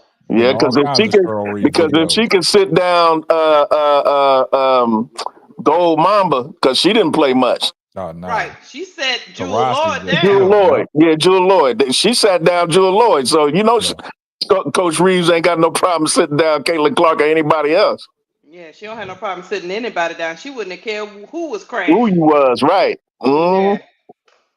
So but they'll be there. They'll be there. They'll be in the next Angel and Kate. I think Caitlin's going to cut down on those turnovers. She's going to learn how to play. She's going to cut down on those turnovers. Yeah, she is. Yeah, because she's smart. She's not a dummy. She's just a gambler. She's like Brett Favre. Yeah, she's a natural ball. She thinks she can make every pass in creation. She just got to learn that she cannot. She's also never had a coach really check her about that. So hopefully Stephanie White. That's probably why Christy Sides ain't there anymore. But anyway. You know what else she said in that article? She said, coming into the W, she thought that her game was better than what it was. Now she realizing college is a really easier game than a W. I wasn't prepared. I thought I was gonna just slap right on in. And You mean what the they vet play said? and she said they play a different game than what we playing in college. Yeah. She said that in that she article. she said they never, like in college, she never got doubled or trapped. Now watch this. So when she got to the league, she wasn't used to that. All right, now watch this. You heard what Lakeisha just said on what she said in the article, right? You heard what she said, right? So why early on in the year people had a problem with Diana Taurasi and Sue Bird for making them same damn statements? Yep. I didn't have a problem with it. No, I'm not saying you, Lakeisha. I'm talking about mainstream media and YouTube content creators. Why did they have a problem with that when basically when you look back, hindsight is 2020, right? When you look back, what don't come out in the wash will come out in the rinse. What you just stated, what she said in that article, that's the same exact thing Sue Bird and Diana Taurasi was talking about and what Cheryl Swoops was talking about. But they got slandered. They got roasted for them same comments. You know what's crazy though? It's a media thing too. When I first seen it, I only seen a clip of what Diana Taurasi said. I think most people just seen the clip, but if you actually watch what she said, the whole thing, she was bigging up Caitlin Clark. Exactly. They took that one little sound bite. Yep. Because she was actually just saying, like, nah, like basically what she was saying was like Caitlin gonna have to adjust. That's all she was really saying. Thank you, Jay. Thank you. Thanks for being honest because Sue Bird, before Sue Bird said some things, right? And there was an article. Sue Bird said that she had to go back with them people to make sure that her words was delivered right because she didn't want no controversy on what she said. So she had to look at that article before they released it. Yeah. Yeah. And that's something. That's crazy because, like I said, when we start hearing stuff like this coming straight from the horse's mouth, right? Now you go back and look at the timeline from the start of it. When they made a big deal of what Sue Bird, Diana Taurasi, and Cheryl Swoops said. Yep. That's crazy. And these are Hall of Famers. Exactly. These aren't couch coaches. And they was ready to roast them over something that was the truth. They was trying to have Cheryl Swoops canceled. Yes. I know. I think she did, didn't she? Yeah, she lost one of her, I think the credentials of calling some games or something. Yeah. I was like, what? She denied that though. She said she was only scheduled to do a certain amount of games. But they canceled it though. The games that she was scheduled to do, she couldn't do. There was only one game. That was an Indiana game. And they said that she couldn't do it, huh, Mo? Yeah. That's crazy. That's crazy. You talk about an all-time great. Yeah. You talk about all-time great pioneer of the WNBA, won 4 straight championships with Houston. Four with Houston? Yeah, I think it was 4. Yeah, won 4 straight championships with Houston. Practically the ambassador to the league, along with like the likes of Teresa, with those original players, Teresa Weatherspoon, and all of those. You know what I mean? Mm-hmm. Hooper, and you gonna treat her like that? But you know what's funny though? They did, but you know what's funny though? Because I'm just sitting back thinking now about the interview when Cheryl Swoops was on Gil's Arena. The crazy thing about it is Cheryl said that both about Caitlin Clark and Angel Reese, the adjustment that they're going to have to make coming into the WNBA, right? Yeah. But people only had a problem when she said it about Caitlin Clark. Right. Yeah. Hey, take it even further, K-Sap. When I think she told Angel, she said, when I first saw it, she said, "Oh yeah," she told her face to face. I didn't think you was going to do what you did. I didn't think you was going to. I think that's the problem they had with Cheryl Swoops. She admitted she was wrong about Angel, but she doubled down on Caitlin. 200 turnovers to do that. And plus, she and not playing defense. She said what she said to Angel to Caitlin, but she said it behind the scenes in the DM. Yeah. She didn't go on. Hey, Brass, I think she needs to go invest into a bakery next. Oh Lord. Causing confusion. At the end of the day, do you see the difference how one player is being treated to the other? Yeah, That's what we're saying. That's what's standing out. That's all what's we standing saying. out in this whole thing, because if you look at it, they took little sound bites of everything that Cheryl Swoop said, right? But I'm gonna go back because I'm gonna go back to even Skip Bayless. When Skip Bayless and Shannon Sharp was on Undisputed together before Shannon walked away. Yeah. And they had I think they had what's her name? Not Elle Duncan on there, but who's the Rachel Nichols on there. And Skip was even saying that Caitlin Clark's game has not transformed to the WNBA just yet. He was talking about the logo threes are not going down, but Angel Reese game has translated because we knew what Angel Reese was doing in college. She was rebounding, she was double-double, and that has not disappointed the WNBA. And then Rachel Nichols kind of agreed with that. They came at Rachel Nichols' head because they were saying that Caitlin Clark didn't translate. But see, I hasn't don't translated take, yet. I don't take Skip serious because then he went on to say like he went on to say like he felt like he had white guilt and he couldn't actually root for Caitlin and this. That. I know, but I'm just talking about just that little sound bite. talking I'm just talking about that little sound bite, Jay. They take what they want, right? And they create what they want off of that little sound bite. And I'm gonna give Skip credit because he talked basketball. Yeah. He actually said that he was wrong about Angel, and that he was also wrong about Caitlin because he said the same thing about Caitlin that I've said that I think where she comes up short, and that is her winners and tangibles. That's what I think, and people who know me know that that's the thing that I separate players from. I don't just look at skill set. I look at their intangibles, their leadership, their winners, that dog that she got that people see that is palpable on the screen when you watch Angel play is that dog she got in her, and she's a winner. And she has winners and tangibles. I don't see those intangibles in Caitlin Clark. Great player, but I don't see a winner's intangible in her, and that's proven how she performed in the national championship games because she kind of disappeared in those games at that inopportune time. Gizmo, kind of like James Harden. Is that what you're saying? Yeah, exactly. Yes. Gizmo. Thank you, Lakeisha. When the lights bright, Gizmo ran. Exactly. And so I give Skip credit for that. Yeah. But I see what you're saying. Sometimes he'll flip flop. Oh yeah. JB. I get that. Skip know what he be doing. Yeah. He a troll too. He be trolling. Sometimes. Yeah, he be trolling. Yeah, he do. He do. Ask LeBron fans. Oh yeah. Another thing I like what Skip did with the Caitlin Clark thing.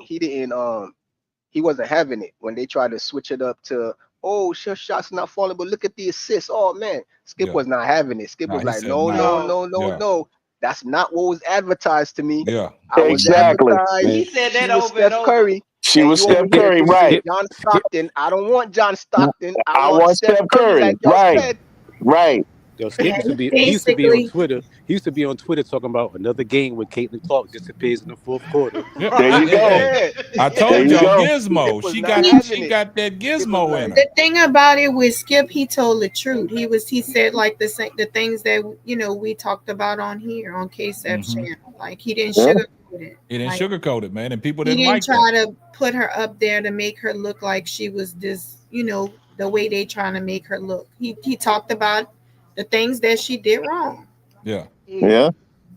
And I have no problem when you can talk about what they've done wrong on the basketball court, right? Right. But as soon as that was the problem that we had. As soon as you said anything wrong about Caitlin, man, it was just, oh, Angel Reese come from the street. She's a thug. She's like, I mean, what does that got to do about basketball and what we're talking about? Right.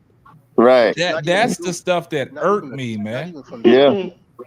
Yeah. Talk about she should be on OnlyFans and OnlyFans. all that stuff and all that. I'm like, man, y'all. The funny thing is though, on Twitter, a lot of that I be seeing coming from black men, bro. I'm be honest with you, like that's what I was saying earlier. It does. It'd be a I lot of said black that dudes earlier, talking about K-Sap, when we was on Soul 304. Channel. I said I don't have a problem per se with her white fan because white folks been talking like that before she was born. Yeah, but it's the So, like you said, the but buck it's the passing. black folks that join with them that piss me off. Yeah, I agree with you, Jay Burns, because I see it. I see it like the black people like saying, "Oh, she shouldn't dress this way. Shouldn't dress this way." But like Brass Tax said, that's the ripple down effects because white folks been doing it. They've been doing it for over 400 years. We already know this, right? But now you got the black folks following in them footsteps, telling her how she should dress. She shouldn't wear this. She should be on OnlyFans. But it only comes up when we're talking basketball, when we're talking the game of basketball on what I hate to put them together, but when we talking about Caitlin Clark and Angel Reese, that's when these derogatory comments, I don't care who they come from, but that's when the derogatory comments come out about Angel Reese. Because anytime that you give Angel Reese any kind of credit for what she's doing on the basketball court, they fall back on, oh, she should be on OnlyFans. She shouldn't be a basketball player. She can't make layups. She should be in these sex videos. She should be doing this. She come from the hood. She's a thug. She runs up and down the court like a donkey. What does that got to do with her basketball skills, man? They actually said that she ran like a donkey. Yeah, go back and listen. I did a video. I did a video. I don't mean to laugh, but that's funny. Listen, Brad. I did a video earlier on the season when Jason Whitlock was talking about it. I was so pissed off. Oh my God. And then once Jason Whitlock put it out there, everybody saw it, so that it made it right for them to start saying it. Why do you talk about my sister like that, man? Angel ain't hurt nobody. They never knew that she, had a catastrophic injury, back in the days. I thought the way she run is cute. That's right. But like a big little girl, like a 6'3" little girl running up the court. Yeah, but she made that leg sleeve a thing though. But the thing is, K-Sap, talking basketball again, she runs like that when she's not running to get the ball. When she's in full stride, going up the court, that girl runs like a gazelle. Brass. Just slow it down and just watch how she run, man. I know how she run. I'm talking about when she's at her little jogging gait. Yeah, I see that. It's almost when she's at full stride, bro. I'm telling you, she stretches out. Don't make me laugh. Care how she can run because she can run the floor. That's one of her greatest attributes is running the floor. Yeah, she can run the floor, but just I don't care how she get down there. Yeah, me either. All I know is she got a ride in that leg, and they still can't get the rebound she from her. She do. Look, before I knew, I ain't gonna say why I thought she ran like that before the ride, but it was a reason why I thought she ran like that. What's the reason? I thought it was because of the wagon that she had back there. I ain't gonna lie. That's the little tutor she got. But if you really look at how she run, you can tell that she had a problem with that leg. It's almost like a gallop. You know how horses gallop? Yeah. It's almost like a gallop. But I knew it was a difference because I saw her at Maryland. Because I live in Big Ten country. I live in Cleveland, so I see her when she played against Ohio State. Yeah. And I heard about her injury when she was after her freshman year anyway. So I already knew. Yeah. That's the reason why she ran like that. But see, people don't realize before that injury, she was dunking the basketball. Oh, she was dunking the ball. Oh yeah. She was a guard. She had point guard skills at 6'3". I need to see this video. Everybody keeps saying this. I have never seen. I need it. Look at the old Big Ten. Look at the old bit when she was a freshman. When she was in the Big Ten, she played against Caitlin Clark. Matter of fact, and she used to beat the brakes off of them her freshman year. Now you know what's funny though? I just seen a high school game between them two, and no lie, it was the same thing. Like Caitlin was beasting for like 3 quarters. In that 4th quarter, she disappeared. The Angel took over. Say that again, Gizmo. Right? She bought a Gizmo again, man. Yep. That's one of the reasons why she wear one of them leg sleeves, because she talked about she was subconscious about the scar on her leg. The scar on her leg. Yep. She wanted to cover it up. That's why she started wearing the one sleeve. Yep. Yeah. Before she shattered, before that shin, because what it was, she got shin splints. Yeah, shin splints, and that happened to have some Yeah. effect on some other things. Yeah. Also, she got something in her. I think she got a plate in her foot too. I think she got something Yeah. in her foot as Yeah. well. She's a bionic woman. She's a And cyborg. Quita loves sports. Like went back and reviewed Angel's first freshman game when she came to Maryland, and she scored like 20 points in 15 minutes. Oh yeah. Yeah. Look what she did in the All-Star game this year. Came off the bench and got 12 rebounds just like that. Just like that. Just like that. In about 3 minutes. Just like that. She got 5 rebounds. She got 5 rebounds in 30 seconds. So that should let people know, really. I'm just gonna say this and I'm gonna get away from it. That should let people know she's in an all-star game with the world's greatest females. And to able to do that in an all-star game.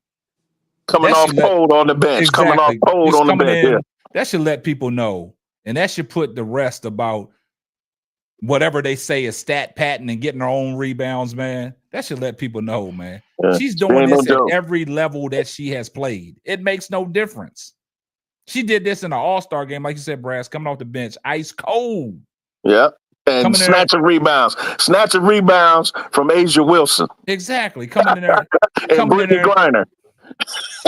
Look, coming in there like Tommy Shepard. You know what I'm saying? Right. Above the rim. Ice cold in a suede jacket. Shooting up jumpers. Yeah. And I've told people, I tell people all that. I told HD, I said, HD, I said, when you look at Angel Reese and her numbers, pound for pound, she's the greatest rebounder on earth right now. Man or woman. Oh yeah, there's no man in the NBA that rebounds like her, and there's definitely nobody in the WNBA that rebounds like her. And if her wrist wasn't hurt, she would have led the league in rebounds per game and total rebounds. Yeah.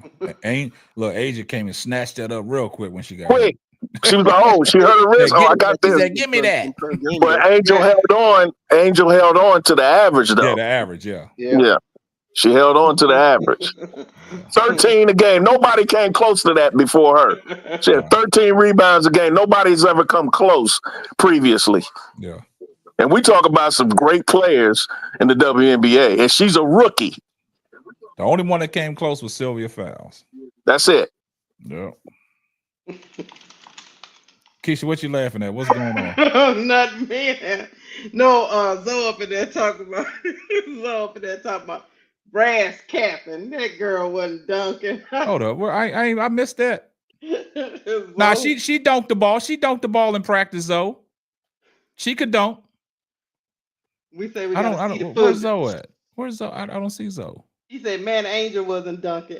LOL. He right there up where. Man, she threw the ball down in practice a couple times. Man, might not have been in the game, but she was above that rim. Yeah, she had the ability to dunk. Yeah, there you go. She was above the rim. She threw a couple down in practice.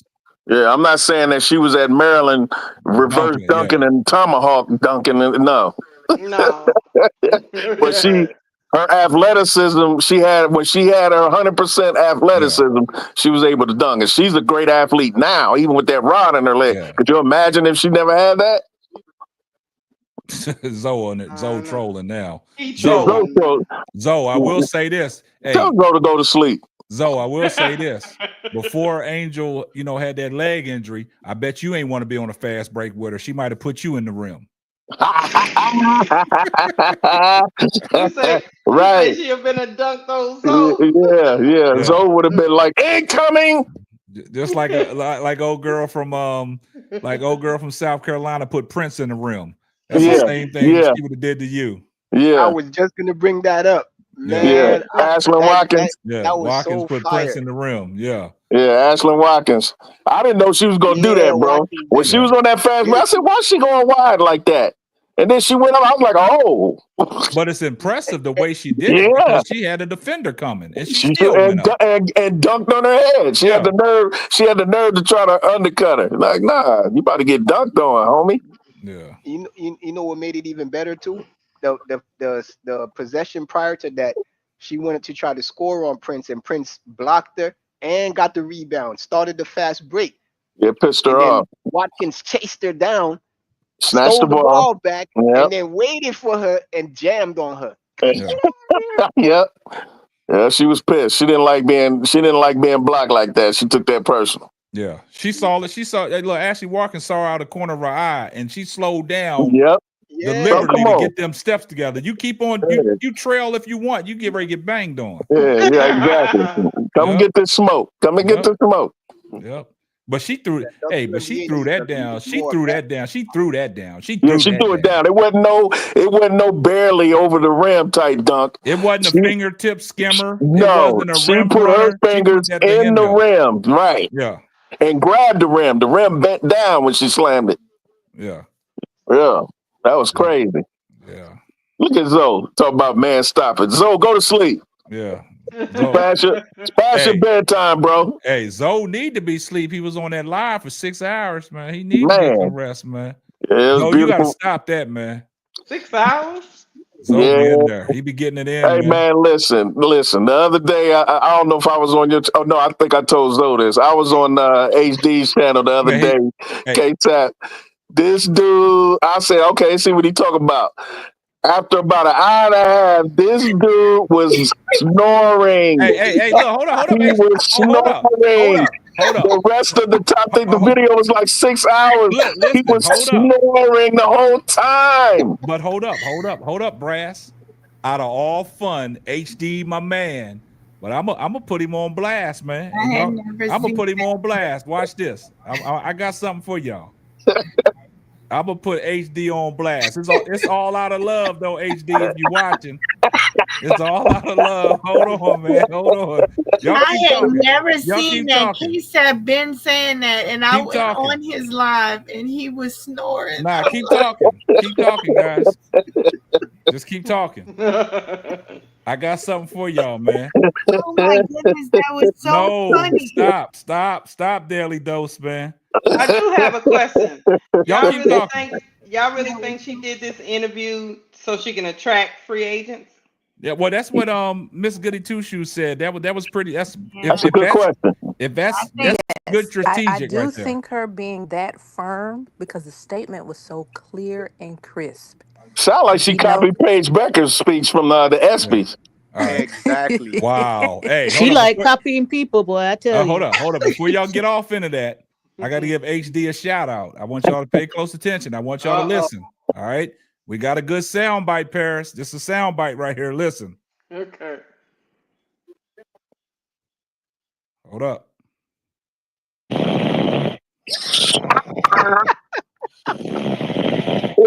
Yep, that's him. That's him. Yeah.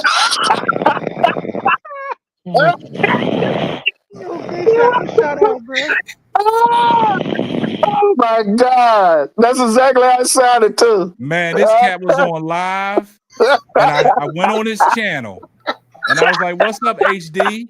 And all I heard was the snoring. So I had to get the screen record, man. I had to put that in the archives, man. Be Will, man. Stop that, man. This was a good thing. This is not a knock on HD. This was a funny moment. That's my dude, man. I love HD. I love HD. Is my guy. But I went on his live. That's my dude. And I was saying something. I was like, he responded to me with a snore. And I was like, oh man. So I had to get off the live because nobody was talking but the snore. And then I woke up like at 3 o'clock in the morning to go to the bathroom. His live was still running. I was like, hey, I put in the comment. I said, HD, man, you need to go to sleep. I don't know how long he ran that live, man, but I had to get him, man. I had to get him. Man.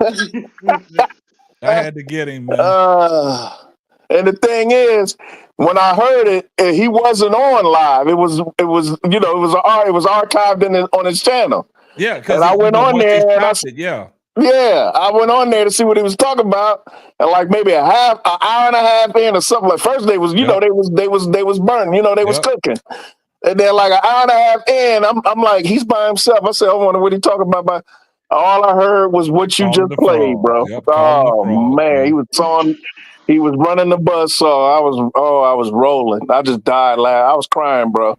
Yeah, and the thing about it is when HD turned that camera off and it's late, he wants. If he not talking, he sleep. He sleep. He sleep, man. He's knocked out. I had to get him, man. I had to get him, man. I had to get him, man. That's my guy. Shout out HD. Yeah. That's you are my now dude. Rocking with your boy. That's right. That's right. Yeah. I had to get you, HD. Nothing but love. Nothing but love, though, man. Yeah, nothing but love. This ain't the first time he's done that either. No, it's not. No, it's not. I remember you told me about that a while back, but this was recent. That man was tired. Yeah, you had said it, and I heard She it. said that man was tired. Yeah, he sure was tired. So there we go. You heard it too? I heard it. Yeah, I went. He was still alive when I went. Yeah. That's my dude. HD is hilarious. I think B Will, you seen it plenty of times too, man. Because I see you commenting. B Will know. B Will know. He know. Yeah. It'd be funny though. I saw it too. I'm dying over here. It was 3 hours of snoring. Yes. 4 hours stream with 3 hours of snoring. Somebody gotta call the people in his house or somebody and say, "Hey, man, because I was fast forwarding it. I said, well, maybe he wakes up, and I fast forwarded, and every time I push play again, it was him snoring. I was like, oh my god, this dude done snored for 4 hours straight. I was, bro. You talk about laughing hard. Yeah, man. Aunt Dick said he thought it was a bad connection. Bad connection. Ain't no bad connection. That man is face first. Hold on. Hey. Media. You one of them ones, bro. Hey, appreciate you, Zoe, for the $2 super J. He said you one of them ones, though. I told y'all I catch everything. I told y'all gotta know I catch everything. Don't let me catch you sleeping, Zoe. I'm gonna get you too.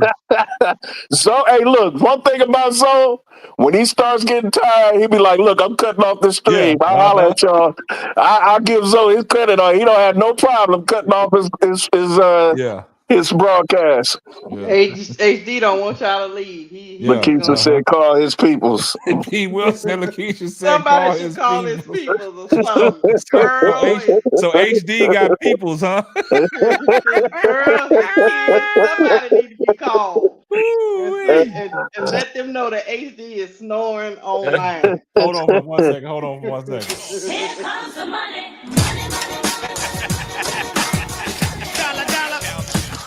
Hey, shout out to Simply Ball Dropping Zone L. If you're hating on Angel Reese, you got bigger issues. Yeah. Appreciate the $5 super chat, sis. I just don't understand why every time they talk about Caitlyn, I mean they go straight to, well, Angel ain't doing this. What the hell? Man, that's the problem that we have, man. Angel over in Abu Dhabi chilling with Taraji P. Henson. Yeah, she over there linked up with billionaires, Rihanna, all that. Yeah. She over there with billionaires. Yeah, she nothing about child like that. Yeah. One of them oil sheiks is gonna try to scoop her up. That's why she took her mama. Her mama like, no. Because remember Rihanna was married to one before she married ASAP. Remember, she was married to one. Oh, yeah. Yeah. Who was she married to? She was married to one of them oil sheiks over there in the United Arab Emirates. You don't remember that? Nah. She wasn't married to him long, and Janet Jackson was too. Yeah, Janet I was. think Janet. I remember Ain't Janet still married to that dude? No, they been broke up. Janet ran back. He had a child with them. She got a baby with him. Yeah. She ran from over there. Yeah. Oh, she secured the bag then. She secured the bag. Hold on for 1 second. See, that's how they get that billionaire status. L, appreciate the $5 super chat. Said major love to Superfly J and Jay Burns. Y'all keep me smiling and laughing. Oh, Oh, all that old mushy stuff. Oh, Oh, that look at that. cute. Oh, ain't that cute? You know the Ain't that vibes. cute? Ain't that cute? So who is she trying to attract in this free agency with this article, y'all? Who's she trying to get? I don't know. She trying to make everything. Janae. Man, let me tell you something. You talking about the Janae. Clarkies crashing out? Janae come on that team? Ooh-wee. Y'all will start a war. I think they Y'all will would get start a along, war. man. Yeah, that was start a race war. That was Nah, start a race war. if they start winning, they'll be her fan. Yeah, I think they lose one game, they'll be crashing out on it again. Yeah. They tweaking for L or twerking for L, B. Will. Twerking, both. We doing both. Oh, twerking. Yeah, He I'm gonna ask you a question. I have a question. Did they announce the coach for the team that Dejanay plays on? Connecticut. Connecticut. Oh yeah, they did. Yeah, I think it's some. It's the team Belgium coach. They said he's a pretty good coach, man. Okay, He's from Belgium. Hey, Okay, real quick. I didn't see it. Real quick. Hold on. Here comes the money.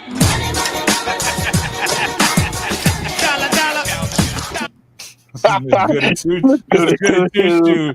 Hey, appreciate the $5 super chat. She said, please join. She said, please join the Chicago Sky Prayer Circle. We be praying Dana and a few others find a new basketball. I suspect. I don't know if my prayers gonna be answered. I think they're gonna sit right there on that bench. Y'all gotta cut that out. Right, because y'all see the Valkyries didn't even they talked about that, how they didn't they said they didn't want Dana. They don't want You can't Dana. sell They Dana for Dana. not even a penny. God Yeah. damn. They didn't want Dana or Izzy. They ain't. Yeah. They was like, girl, bye. Yeah. I like Izzy though. I like her too, but man, you about to get kicked off this panel. Talk about you like Izzy. I like Izzy. I was all right with Izzy until she started crying at the last game and acting a fool. That's a Dana thing, man. I mean, that's Dana's puppet. Because what's Izzy's girlfriend name? Cloud. She plays for Cloud. Yeah, Natasha Cloud. Yep. I think Dana That's her was girlfriend? I think Dana was trying to. I don't know. Dana was trying to get in the mix, man. Right. Dana was trying to she was trying to cause some confusion in that relationship. Yeah. She was trying to put a little chocolate drop up in there. That's what right. Natasha Cloud look like she play by Izzy now. Yeah, Cloud like she got hands. I don't think she want to do that. Yeah, she do. But I'm with Miss Tony. Miss Tony, you was on Bro Clark podcast the other night, and I agree with you. I'm trying to find out what are they gonna do. They trying to bring them back? No. It looked like it. They keep showing their picture on the Chicago side social media. I don't think so. They are advertising. Like to say, if you show their picture, the fans are all of a sudden gonna love them. Hell no! Come on. I'm glad y'all brought that up, man. Because somebody we still remember. Y'all still remember what? We remember that conference that boohoo crying. That performance. Yeah, that press last press should have been in acting. I'm serious though. They do. They do, like, they show like them at the games and all of that. Show like, So I'm trying to figure out, are they gonna bring them back, because they surely do. I wouldn't put it past them. Promote them on the Chicago Sky. But here's the thing: they can't buy nobody to take them. That's the problem. They've been trying to get somebody to take them, but ain't nobody gonna take them. Right? Ain't nobody gonna take them. Let's see if they can stay overseas. I wonder if the team that they on, they can take them. You gonna revoke Dana's passport? Yep. Hey. I'll be at the airport going denied. She going. Dana is an unrestricted free agent. They'll let her slide. What about Izzy? She's unrestricted. I think she's unrestricted too. I think she's unrestricted. Yeah. Hey, y'all know what's funny, man? Some girl, I don't know who she is. I don't know if she's in the chat because it just came up with her first and last name. She sent me a video of Tyler Marsh was on a podcast with some just some randoms like myself, right? Yeah, and they was. Did you see that, Lakeisha? Yeah, I watched it last night because who was that talking about? I think it was Zoe, and I told him I go. No, it was Brooklyn. It was Brooklyn, and he was on some podcast called No Cap Space. Yeah. I listened to it earlier today. And I'm like, man, they was trying to ask him some questions about Kennedy Carter. He wouldn't ask. And that's what I'm gonna leave it alone then. They not keeping her. I'm telling you, they not. I mean, I've come to that assumption too, Jay. I mean, we They're talking not about keeping her, but they're showing her pictures. Come on now. Showing whose pictures? What's her name? Dana Kennedy. On their social. So I don't understand Who's what you're showing the talking about. pictures? They're not, that she's not coming back. We had Timmy on the picture too. She gone. Who? They said they had Timmy on the picture. She gone. Yeah, well, they tried, but he kind of shut that down. The only people he would talk about was Angel, and Camilla. That's the only. He said he's gonna just focus on the people that are under contract. Right, he did say that. My thing is, if they really wanted her, they would just say it. Like they would be like, "Look, we keeping." I don't know. They like They're playing not going games, to man. say anything until next month Yeah, or the month after when it's time for them to do all that discussion. Man, she gone. I believe that when I see it. You just causing You can confusion, tell. K-Sap. Man, she gone. No, you I believe that when I see Tony, it. I ain't never been wrong, Tony. You're gonna be wrong for the first time. You're gonna be wrong for the first time. Well, I mean, like I said, I want them to prove me wrong. I'll eat humble pie on the show. I don't know what the big deal. To be honest with you, I just I want to see you twerking. That's what I want to see. I'll do it. If Kennedy Carter come back, my next video, if she come back, I'm gonna do a twerking session. Oh no! Nah, don't do Don't do that. that. We don't want to see that. Don't do that, bro. That's Are how. you gonna Y'all rub not honey gonna on see your it. chest? Y'all not gonna see it because she ain't coming back. Right. I mean, we want her to I come just back. don't understand why they won't talk I'm about not it. listening I to don't y'all. get it. I don't understand why they wouldn't bring her back. Jewel Lloyd gonna be the replacement. I understand they got to wait, but They got to trade for Jewel Lloyd. What they gonna get trading her. for Jewel Even if Lloyd? they They gotta- can't trade nobody. They gonna get her. But Who even they if they gonna got to wait, trade for Jewel Lloyd? They might trade a pick. but listen, even if they got to wait for free agency, they would have said, "Look, our mission is to keep Kennedy here." Like, look, like just like the Fever did with Kelsey. That's what they would do. They better listen. We're gonna do everything we could do to keep Kennedy here, and that's it. But they're not doing that. They just dodging questions. They're not even mentioning us. That's not basketball because unless Kennedy Carter is sticking up Banks, there's no reason why she shouldn't be on this team. I'm sorry. I mean, her talent. Yeah, if she ain't sticking up Banks and smacking old ladies in the face, I don't understand.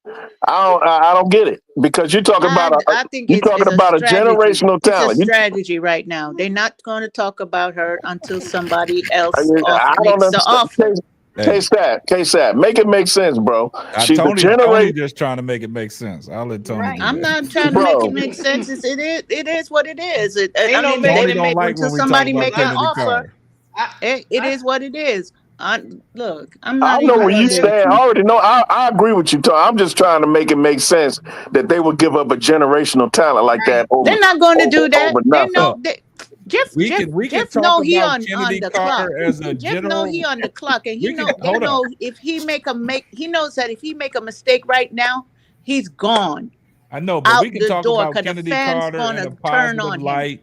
We want her back and everything. That's and what I said. if she's not coming back, Tony is not going to agree with nothing we say. She gonna go down. She gonna go down with Kennedy Carter. Kennedy Carter. I'm like this. Next thing you know, she gonna. Show next thing you know, show me the proof. Next thing you know, Tony gonna show me the proof. I'm not doing the shoulda, coulda, woulda. Next thing you know, Tony gonna come up on the show talking about she got tickets to China. Y'all just watch out. Tony gonna go down with Kennedy Carter. Yep. As a basketball, we get on here. We say we talk basketball. I'm talking basketball. That's what I'm talking. I'm not what else they talking about. I don't understand what still talking basketball. Like I said, unless she doing some organized crime behind the scenes that we don't know about, I don't understand why you would let a generational talent like that go. And that's bullshit. But she I ain't don't going know. nowhere. I don't, Just no, because they don't Tony, talk I about heard her you, don't Tony. mean nothing. I'm We talking to ain't even KSAP, talking Tony. about their assistant coach. Hey, We look, don't even know who his Brad, assistant coach at. I want Kennedy back. I'm the first one to come on here to say that. I want Kennedy back. I want her back Right. too. Everybody wants her back. We do. But when there's writing on the wall, Right. and you can read it, you better read it. I need to if there's writing on the wall, I want to know what the writing says, and I wonder why it was written. Let me tell y'all this. One thing I will say, Kennedy Carter, if she do come back, and I'm hoping and See, praying, everybody comes like with the this hope stuff. like the Go ahead. prayer circle that we got for Dana, we needed to have for Kennedy. I'm hoping she comes back, but when she do come back, y'all need to treat that girl like the superstar that she is and stop all this foolishness. But I mean, Chicago doing the wrong thing right now, Sister Tony. They doing wrong. That's all I'm saying, Tony. Keisha, she was treated when her last game, the whole crowd, the whole stadium stood up for That's her. the crowd. That's the crowd. That ain't Oh, the no, I'm organization. talking about Everybody stood up for her. That's the I'm talking crowd, about not the the organization. organization. We talking about the Yeah, organization. that's what she's about the organization. You We can't we run an part of the crowd organization if you too. ain't got no fans supporting it. The fans gonna show up regardless. The fans gonna show up regardless because Angel there. Her as an Yeah. organization. As long as Angel there, they're not going to disappear like that. As long as Angel is there, Yeah, they ain't the gonna crash out. organization needs to show her that Exactly. she We is part of the worthy of the fans too. accolades we giving her. That's Yeah. wrong, Sister Tony. Yeah, we they part of the fans and the crowd, so we giving her all her flowers, all She her needs to get just all the dues. flowers. We not talk some nothing of them. about positive about Kennedy Carter, but from a basketball sense, and we seeing how the organization is moving right now, we all under the assumption because we can't do a soliloquy without saying if or hope she comes back. You see what I'm saying? And that's our main concern. We want her back. But do y'all think something really happened? Like really, really bad? Like in Can't the put my hand locker on it. room or I something? can't put my hand on it. Like it just seems I'm like just saying that when you have a generation, there is nobody in the league better than Kennedy Carter at what she does, other than Enrique Agumbawale, in my opinion. She's the second best. Wait. Let me finish. Let me finish. You would have to tell me exactly what she did off the court that would compel you to say we cannot have this girl on our team. I agree. But brass tacks. That's what I would have. That's what I have to ask. That's what Pagliuca will have to reveal to me. They don't want to address it though. But what if she told Jeff Peters suck a lemon? Well, how about this though? I'll suck a lemon and now get on that court and play. But how about this? Like we said about what if they get rid of her? They might have got into it. What if but they that's get rid what of I'm her? saying. He's saying that they need to come out and say what happened. You know? Unless she slapped him with the beehive full of hornets or whatever. There'd be no amount that she could do that it was short of assault that would keep her. I'm telling you. What if they got rid of her? Huh? What if they got rid of her for Jewel Lloyd though? No. That's even more insane. That's They're even not more gonna trade insane. her for no Jewel Lloyd. Jewel Lloyd ain't better than her. Watch this. This is what I'm gonna say. Like I said before, Kennedy Carter. We need Kennedy Carter back, right? We do. But I'm under this assumption now that she's not the end all be all, right? And the reason why I say this is I'm going to the draft. If Chicago can get the draft pick they want at number 3, and they know that Kennedy Carter is a possibility of not re-signing with the Chicago Sky. She's a restricted agent. I know, but listen. All right. And they follow me here, Brass. If they can get their hands on the right pick at number 3, right? Mm-hmm. And say Kennedy Carter, this is just the what if and the hypotheticals. She don't come back, right? I'm packaging up that number 10 pick and I'm taking a run at Jewel Lloyd. That's all I'm saying. No. Okay. I mean, but y'all bring that's your opinion. Evans, I respect your opinion. I respect your opinion. What's that? But Jewel Lloyd is not an upgrade for me. Okay. If I see Dana Evans next year and I don't see Kennedy Carter, I will no longer be goody two shoes. See, we all got see that. I'm See, gonna that's what I'm flip a saying, table guys. or two. We not We gonna certain of crash this. out. We not certain of this. Oh, and I That's ain't why gonna we keep crash on out. saying I'm that. just not gonna be a fan. That's it. Oh, see, Tony. That's Well, it. Tony, You we won't don't get need my you then. money. We don't need you then. No, You I'll don't wanna probably get my still be a money. fan, because I gotta support my girl. But Mm-mm. I might Yeah, crash well, out for a Angel's number scream or one for two. me. Angel's number one for me. Yeah, Angel's Her my and girl, so Camilla. I ain't going. But I also love Kennedy Carter. I think she's the key cog in this wheel. And without That her, tells me if you get rid of her, that tells me if you get rid of her without even if she has a bad temper or whatever the situation is, right? And you're not trying to say, okay, this is what we're gonna give you, but you got to do these amount of hours of counseling or whatever it is, right? That tells me right there, Jeff P don't know what the heck he doing if he don't bring her there. That's the major piece to your to for you to win. You don't want to win. You're not trying to go to no playoffs. And and I'm if you gonna don't want to jewel win, hard. no, You I'm bring not. Jewel you Lloyd to get me, rid of I don't you know. get I rid don't know of why these people are so Carter hung up and on keep Jewel Dana. Lloyd. You're not trying I to seen go Jewel to no playoffs. You ain't trying to keep Angel. You ain't trying to keep You Angel ain't trying because to keep Angel Angel, on that too. But I don't Angel is think Angel Kennedy is not the Carter type did that anything. tolerate losers. She hate. She went through Y'all mess something that. around. Angel go find But listen, but some all that that's sponsors all. for Hey, a team in Miami. Guess what? Angel be down in Miami because she love well, Miami now. listen. Listen, what we're Angel gonna saying, have to guys. accept what Listen, what they we're have, saying. what We what all they want do, because Kennedy she a Carter back. contract. We all want Kennedy Carter back. We all look. We're gonna put that. We're gonna stamp that right now. We all want Kennedy Carter back. We all want Kennedy Carter back. So everything that y'all saying about Kennedy Carter is correct and accurate.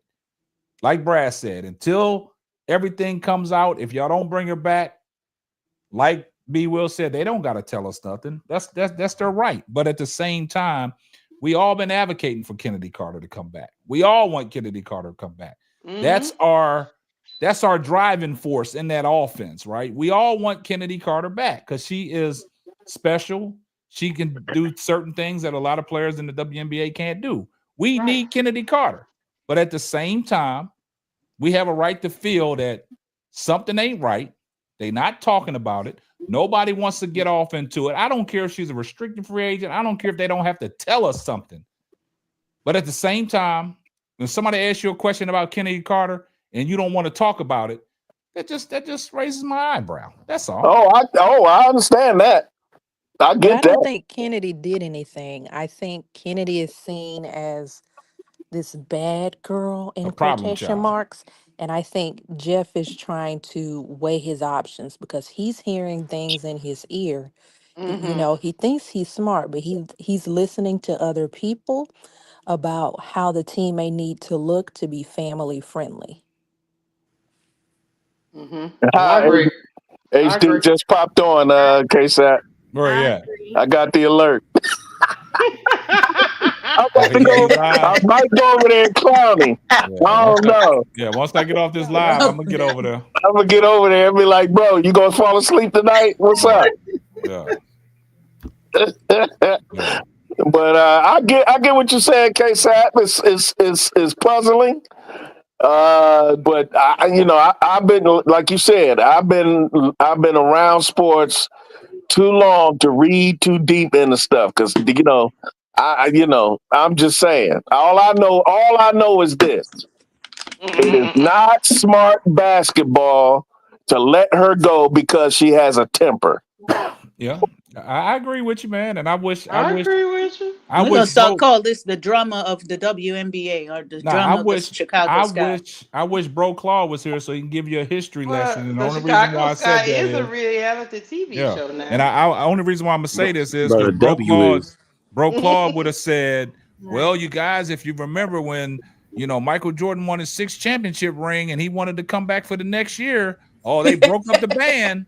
So when there's smoke, there's fire. So I never would thought I would have seen Jordan do I'd have told Bro Clark that was an old Michael Jordan. That was an old Michael Jordan. He just came off his 6th championship, after coming off 6 championships.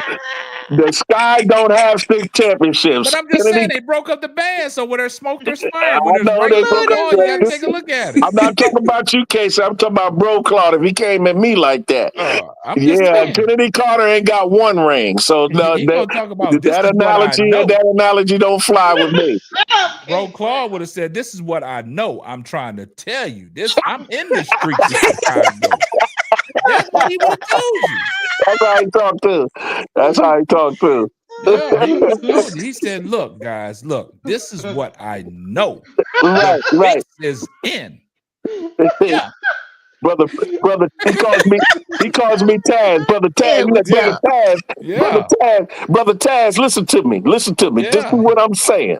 Yeah, he be talking all that mess, but I told him, I think I was on his live, I told him, I said, if I buy me a ticket and bring myself up there to Chicago, because I want to buy my ticket before the season, right, K-Sap? Yeah. I buy me a ticket, and then it comes down to it, I got to watch Dana Evans dribble down that court. I'm going to find Bro Claude. Yeah, and look, beat him. Yeah, and then the thing about it is when Bro Gad is in the chat and he be going at Bro Gad, he be like, "I'm trying to tell you, Bro Gab." He be putting a B on it. He Bro put a Gab. B on that Bro Gab. You know what I'm saying? Yeah. And he be like, anybody seen him? Where he been at? Nah, he popped in and left out. He popped in tonight. Oh, he did? Oh, okay. Okay. All right. But look, he be like, Sister Tony, this is what I'm trying to say. Just let me finish. I'm gonna land the plane, but just let me finish, Sister Tony. This is what I know. This is what I'm trying to say. I'm telling you that podcast the other night with her and Bro Claude had me. Oh yeah, them two be going at Lakeisha it. was Bro. on it too. I was listening. They had me dying laughing. I was in the bed. I was listening. Oh Lord. Bro Claude don't be Sister Tony say, look, you've been trying to land this plane for a long time, man. Maybe He get long-winded. Bro Gad, he be like, look, Sister Tony, I'm trying to tell you, I'm in the streets of Chicago. I'm on the west side. And when I tell you the streets is talking and Jeff B, you on the motherfucking clock. That's exactly what he's saying too.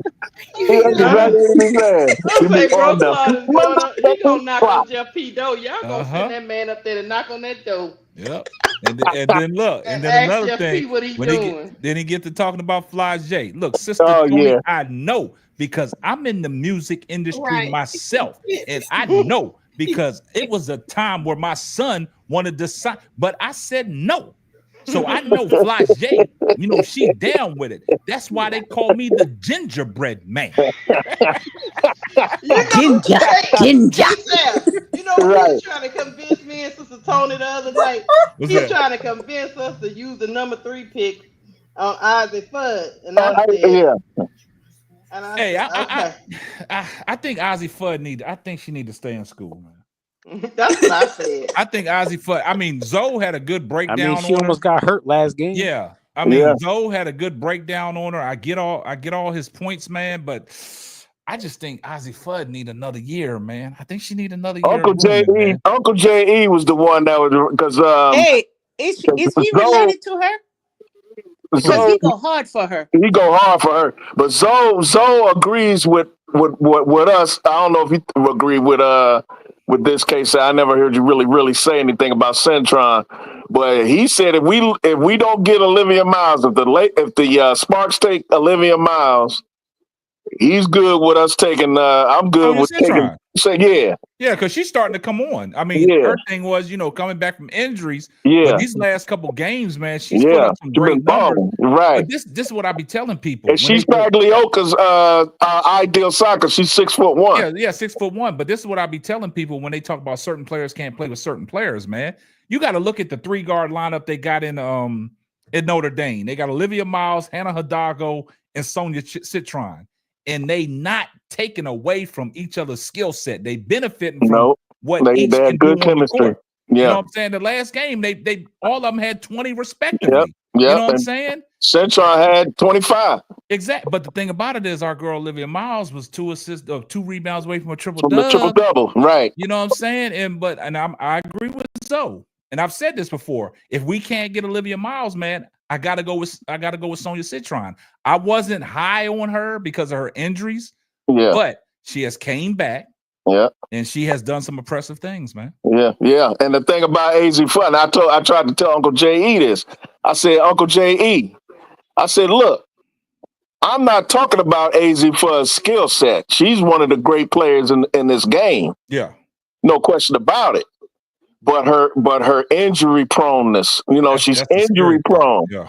And that's scary. I said, Pagliocca being a first-year GM, he's not going to take that chance. I wouldn't take the chance either, man. He's not going to take that chance.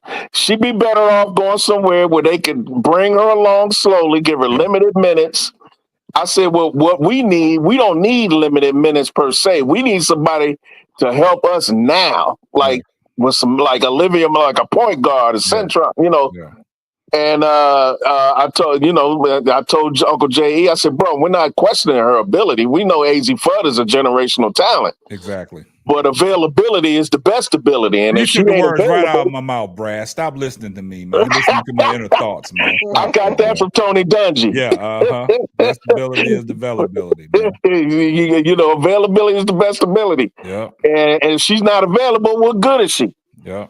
I hate to say it like that, but she's been getting injured since high school. You saw Zoe's breakdown, her injury breakdown. She blew a knee out in high school. See, the best ability is accountability, durability, and availability. There it is. And she's not playing the game, tomorrow or the next day? Yeah, she's not going to be in that Notre Dame game. Yeah, they play Notre Dame. Yeah, she's out. Yep. And when you watch the slow-mo replay of that play, like I don't see how she got injured. At first I thought it was like the knee, but it's them freak injuries, man. That's it. When you accident prone, something is bound to happen. Look at AD. When you accident prone, any kind of fall or any kind of slip, you hurt something. Yep. Yeah, AD is like that. And same way with Zion. Yep. That's the crazy thing. I know. About some of these athletes. He's out of shape. Zion need to go sit on somebody's couch and give him a bucket of chicken and get on out of New Orleans. Y'all leave Zion alone, man. Come on, man. I'm really tired of him right now. But a lot of the mock drafts have AZ Fudd going to the Mystics. I think that's a good spot for her. But I don't think a lot of these people in these mock drafts, they just going off of their pure talent. They're not going off their history and stuff like that. You know what I'm saying? But I agree with that pick though, K-Sap, because they don't really need her like that. Yeah, like they can bring her along slowly. Yeah. Plus, she's from the DC area. She's from the DMV, and she's a marketable piece. Yeah, I don't think I don't think she's gonna last in basketball with the way she gets. I pray that she does, bro, because she's great. When it comes to her that quick trigger shot of hers, bro. I mean, she make Doc Holliday look slow. I mean, that J she got, bro, is just pure, man. Yeah, but I mean, the skill set's there. Yeah, but when you have a history of injuries, man. I'll go back and I'll say this, and then I'm gonna say one thing, and then I'm gonna wrap it up. I'll go back and look at Elena Delle Donne. As skillful as she is, the injuries just caught up with her. Yeah. Right? You can't overcome certain injuries, man. And ain't she still signed? Is she still signed? Yeah, she hasn't officially retired. Her contract is up. She's a free agent now. Oh, okay. And I will say this, and when we talking about injuries, man, and I hate to say this, and I'm gonna end the show. We ain't gonna talk about this. I'm gonna end the show after this. That's my concerns I have with Paige Beckers. Yeah. Yep. Mm-hmm. Yeah. That's my concern I have with her, because them knees, man, like, and sometimes I see her running around, man. It's almost like she running around like goddamn cringe a little bit. Yeah. She running around like Kenny Smith. Them knees starting to tilt inward. You know what I'm saying? And she's kind of knocking it. Yeah. You know what I'm saying? So, and you know, she out there with them football knee pads on and shit. So, you know, right, right. Football knee pads. Yeah. Right. She Yeah. got them knee pads that Patrick Ewing used to wear. Right. Yeah, man. So I Right. mean, that's the only Right. thing with the talent level and the skills that all these girls put on display, man. It's just like these injuries, and just like y'all talk about AZ Fudd, you know what I'm saying? It's like when you have nagging injuries, anything that you do, you go up for a layup and land wrong, you Yeah. injure. You And fall that's on the how she ground for a injured her loose knee the ball. second time. Yeah, you injury. And that's what I was trying to tell him. I just can't use a top 3 pick on somebody injury prone. I need somebody that's consistently played. You got to give me a better track record. Yeah. Yeah, AT missed over 70 games in her college career. 70 games. That's a lot of games, man. That's a lot of games.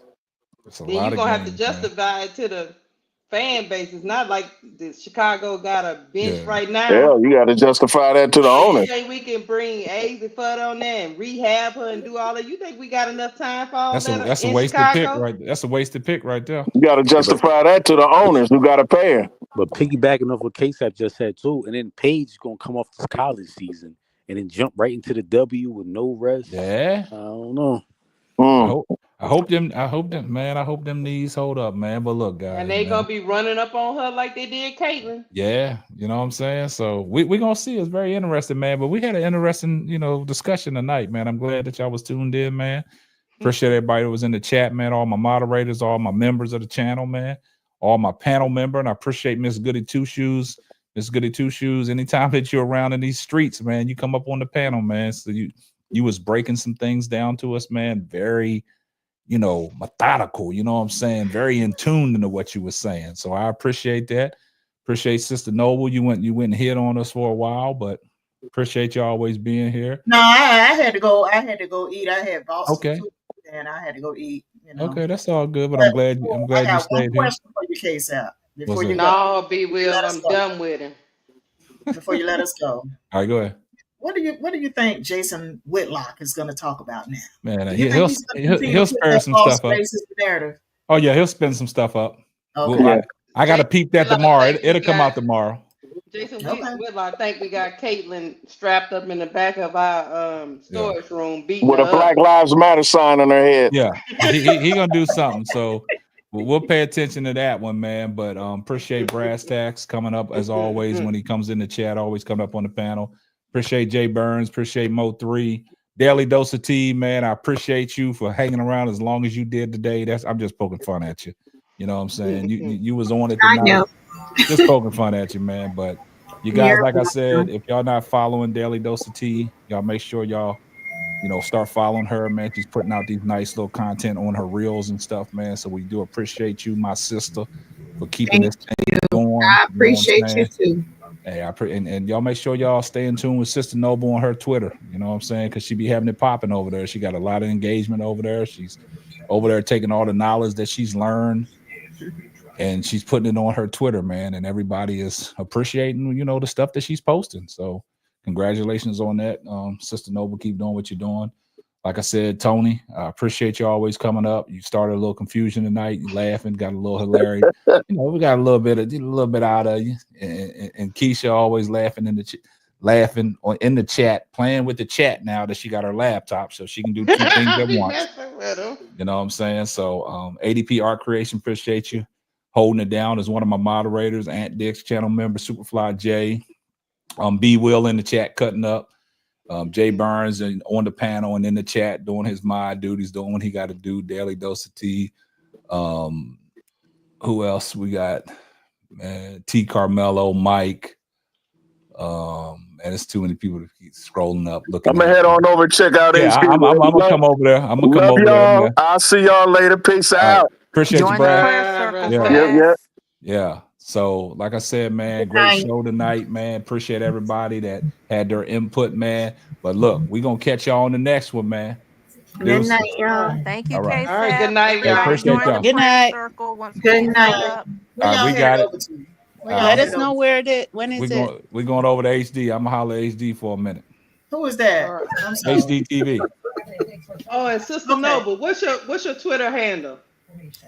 Twitter handle, I'll put it in the chat room. Yeah, Okay, I need yeah, it. do I that. need it too. Okay. Hurry up before I shut it down. Wait, Don't shut it down. I ain't gonna shut it Don't down. shut it down on her, man. I'm not doing shut it that. down on her. Come I on just want to go now. follow it right It's her quick. sister Noble. Come on now. Come on, Tony, don't why? do me like that. Tony, why so aggressive? Oh, okay. I'm just saying, it's Sister Noble. It's in Don't the shut chat room. down on Sister Noble. Hey, It's in the chat room. you see what Tony doing? She acting up because Bro Claude ain't here. I wait till he come back.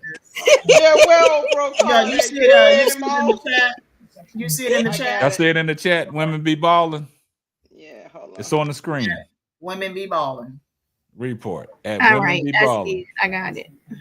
She be over there. She be over there. Keeping it real and representing. Simply ball dropping. I appreciate that. That's right. Okay, I got it. I'm gonna change my name now. It's got that orange at the top, right? Yeah, Okay. yeah. Y'all like that design? That's the design. That's the design I did for her. Yeah. Y'all got it? I got it. Tony on X. There you go. What, Tony X? That's your name, Tony? Tony X? Tony X. Boy, y'all done come up with all kinds of names on this channel, boy. They done labeled y'all with all kinds of stuff, boy. All right. But yeah, Lakeisha, man, I appreciate you sending that to me. You come up with any more things interesting and you want to cause confusion, just send them my way. I'll be trying. All right. She be always causing confusion. Yeah. All right, y'all do y'all thing, man. Appreciate y'all. One love. See you later. Bye. This. One love.